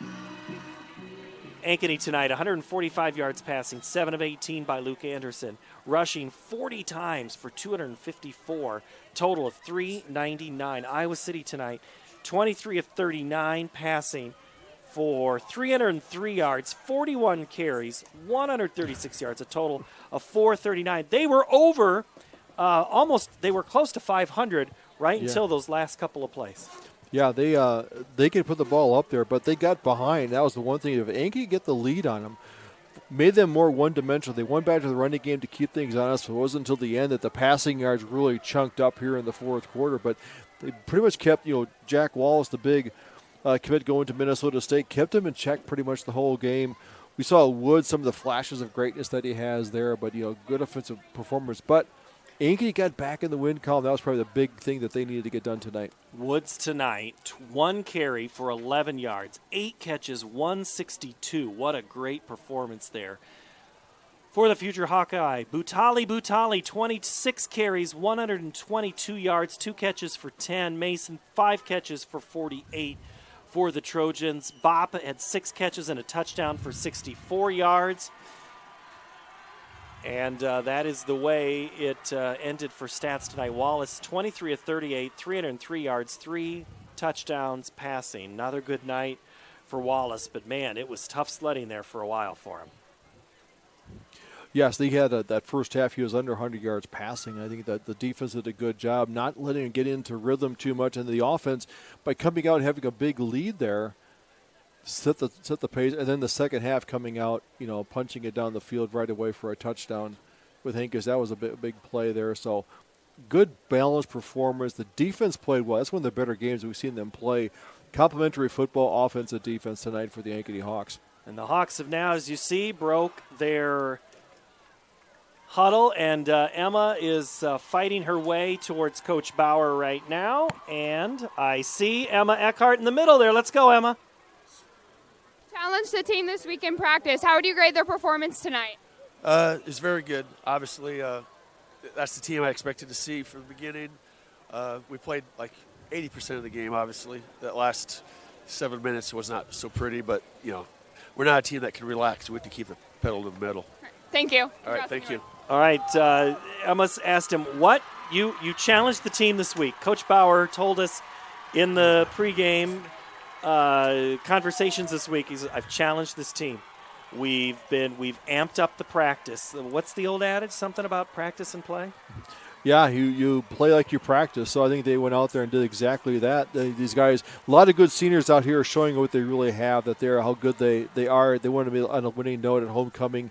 They came out and played. They played a full game, except the ending, the last 7 minutes. He may show only that next week. I don't know.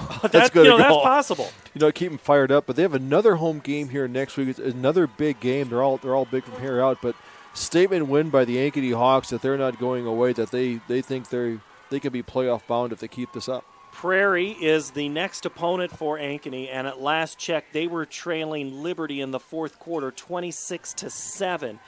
Iowa City West will host Jefferson of Cedar Rapids. We have not had an update on that game. They were playing Washington. And that is just a look at the way the season has gone. All right, we've wrapped up the stats. We've looked at some great highlights tonight. If you had to pick a player of the game, who would it be? Henkes is the obvious because he ran with authority. I mean, he went out there and he picked his holes. He was patient there. So I think Henkes just really he complimented what the offensive line gave him. So I think he did a really good job.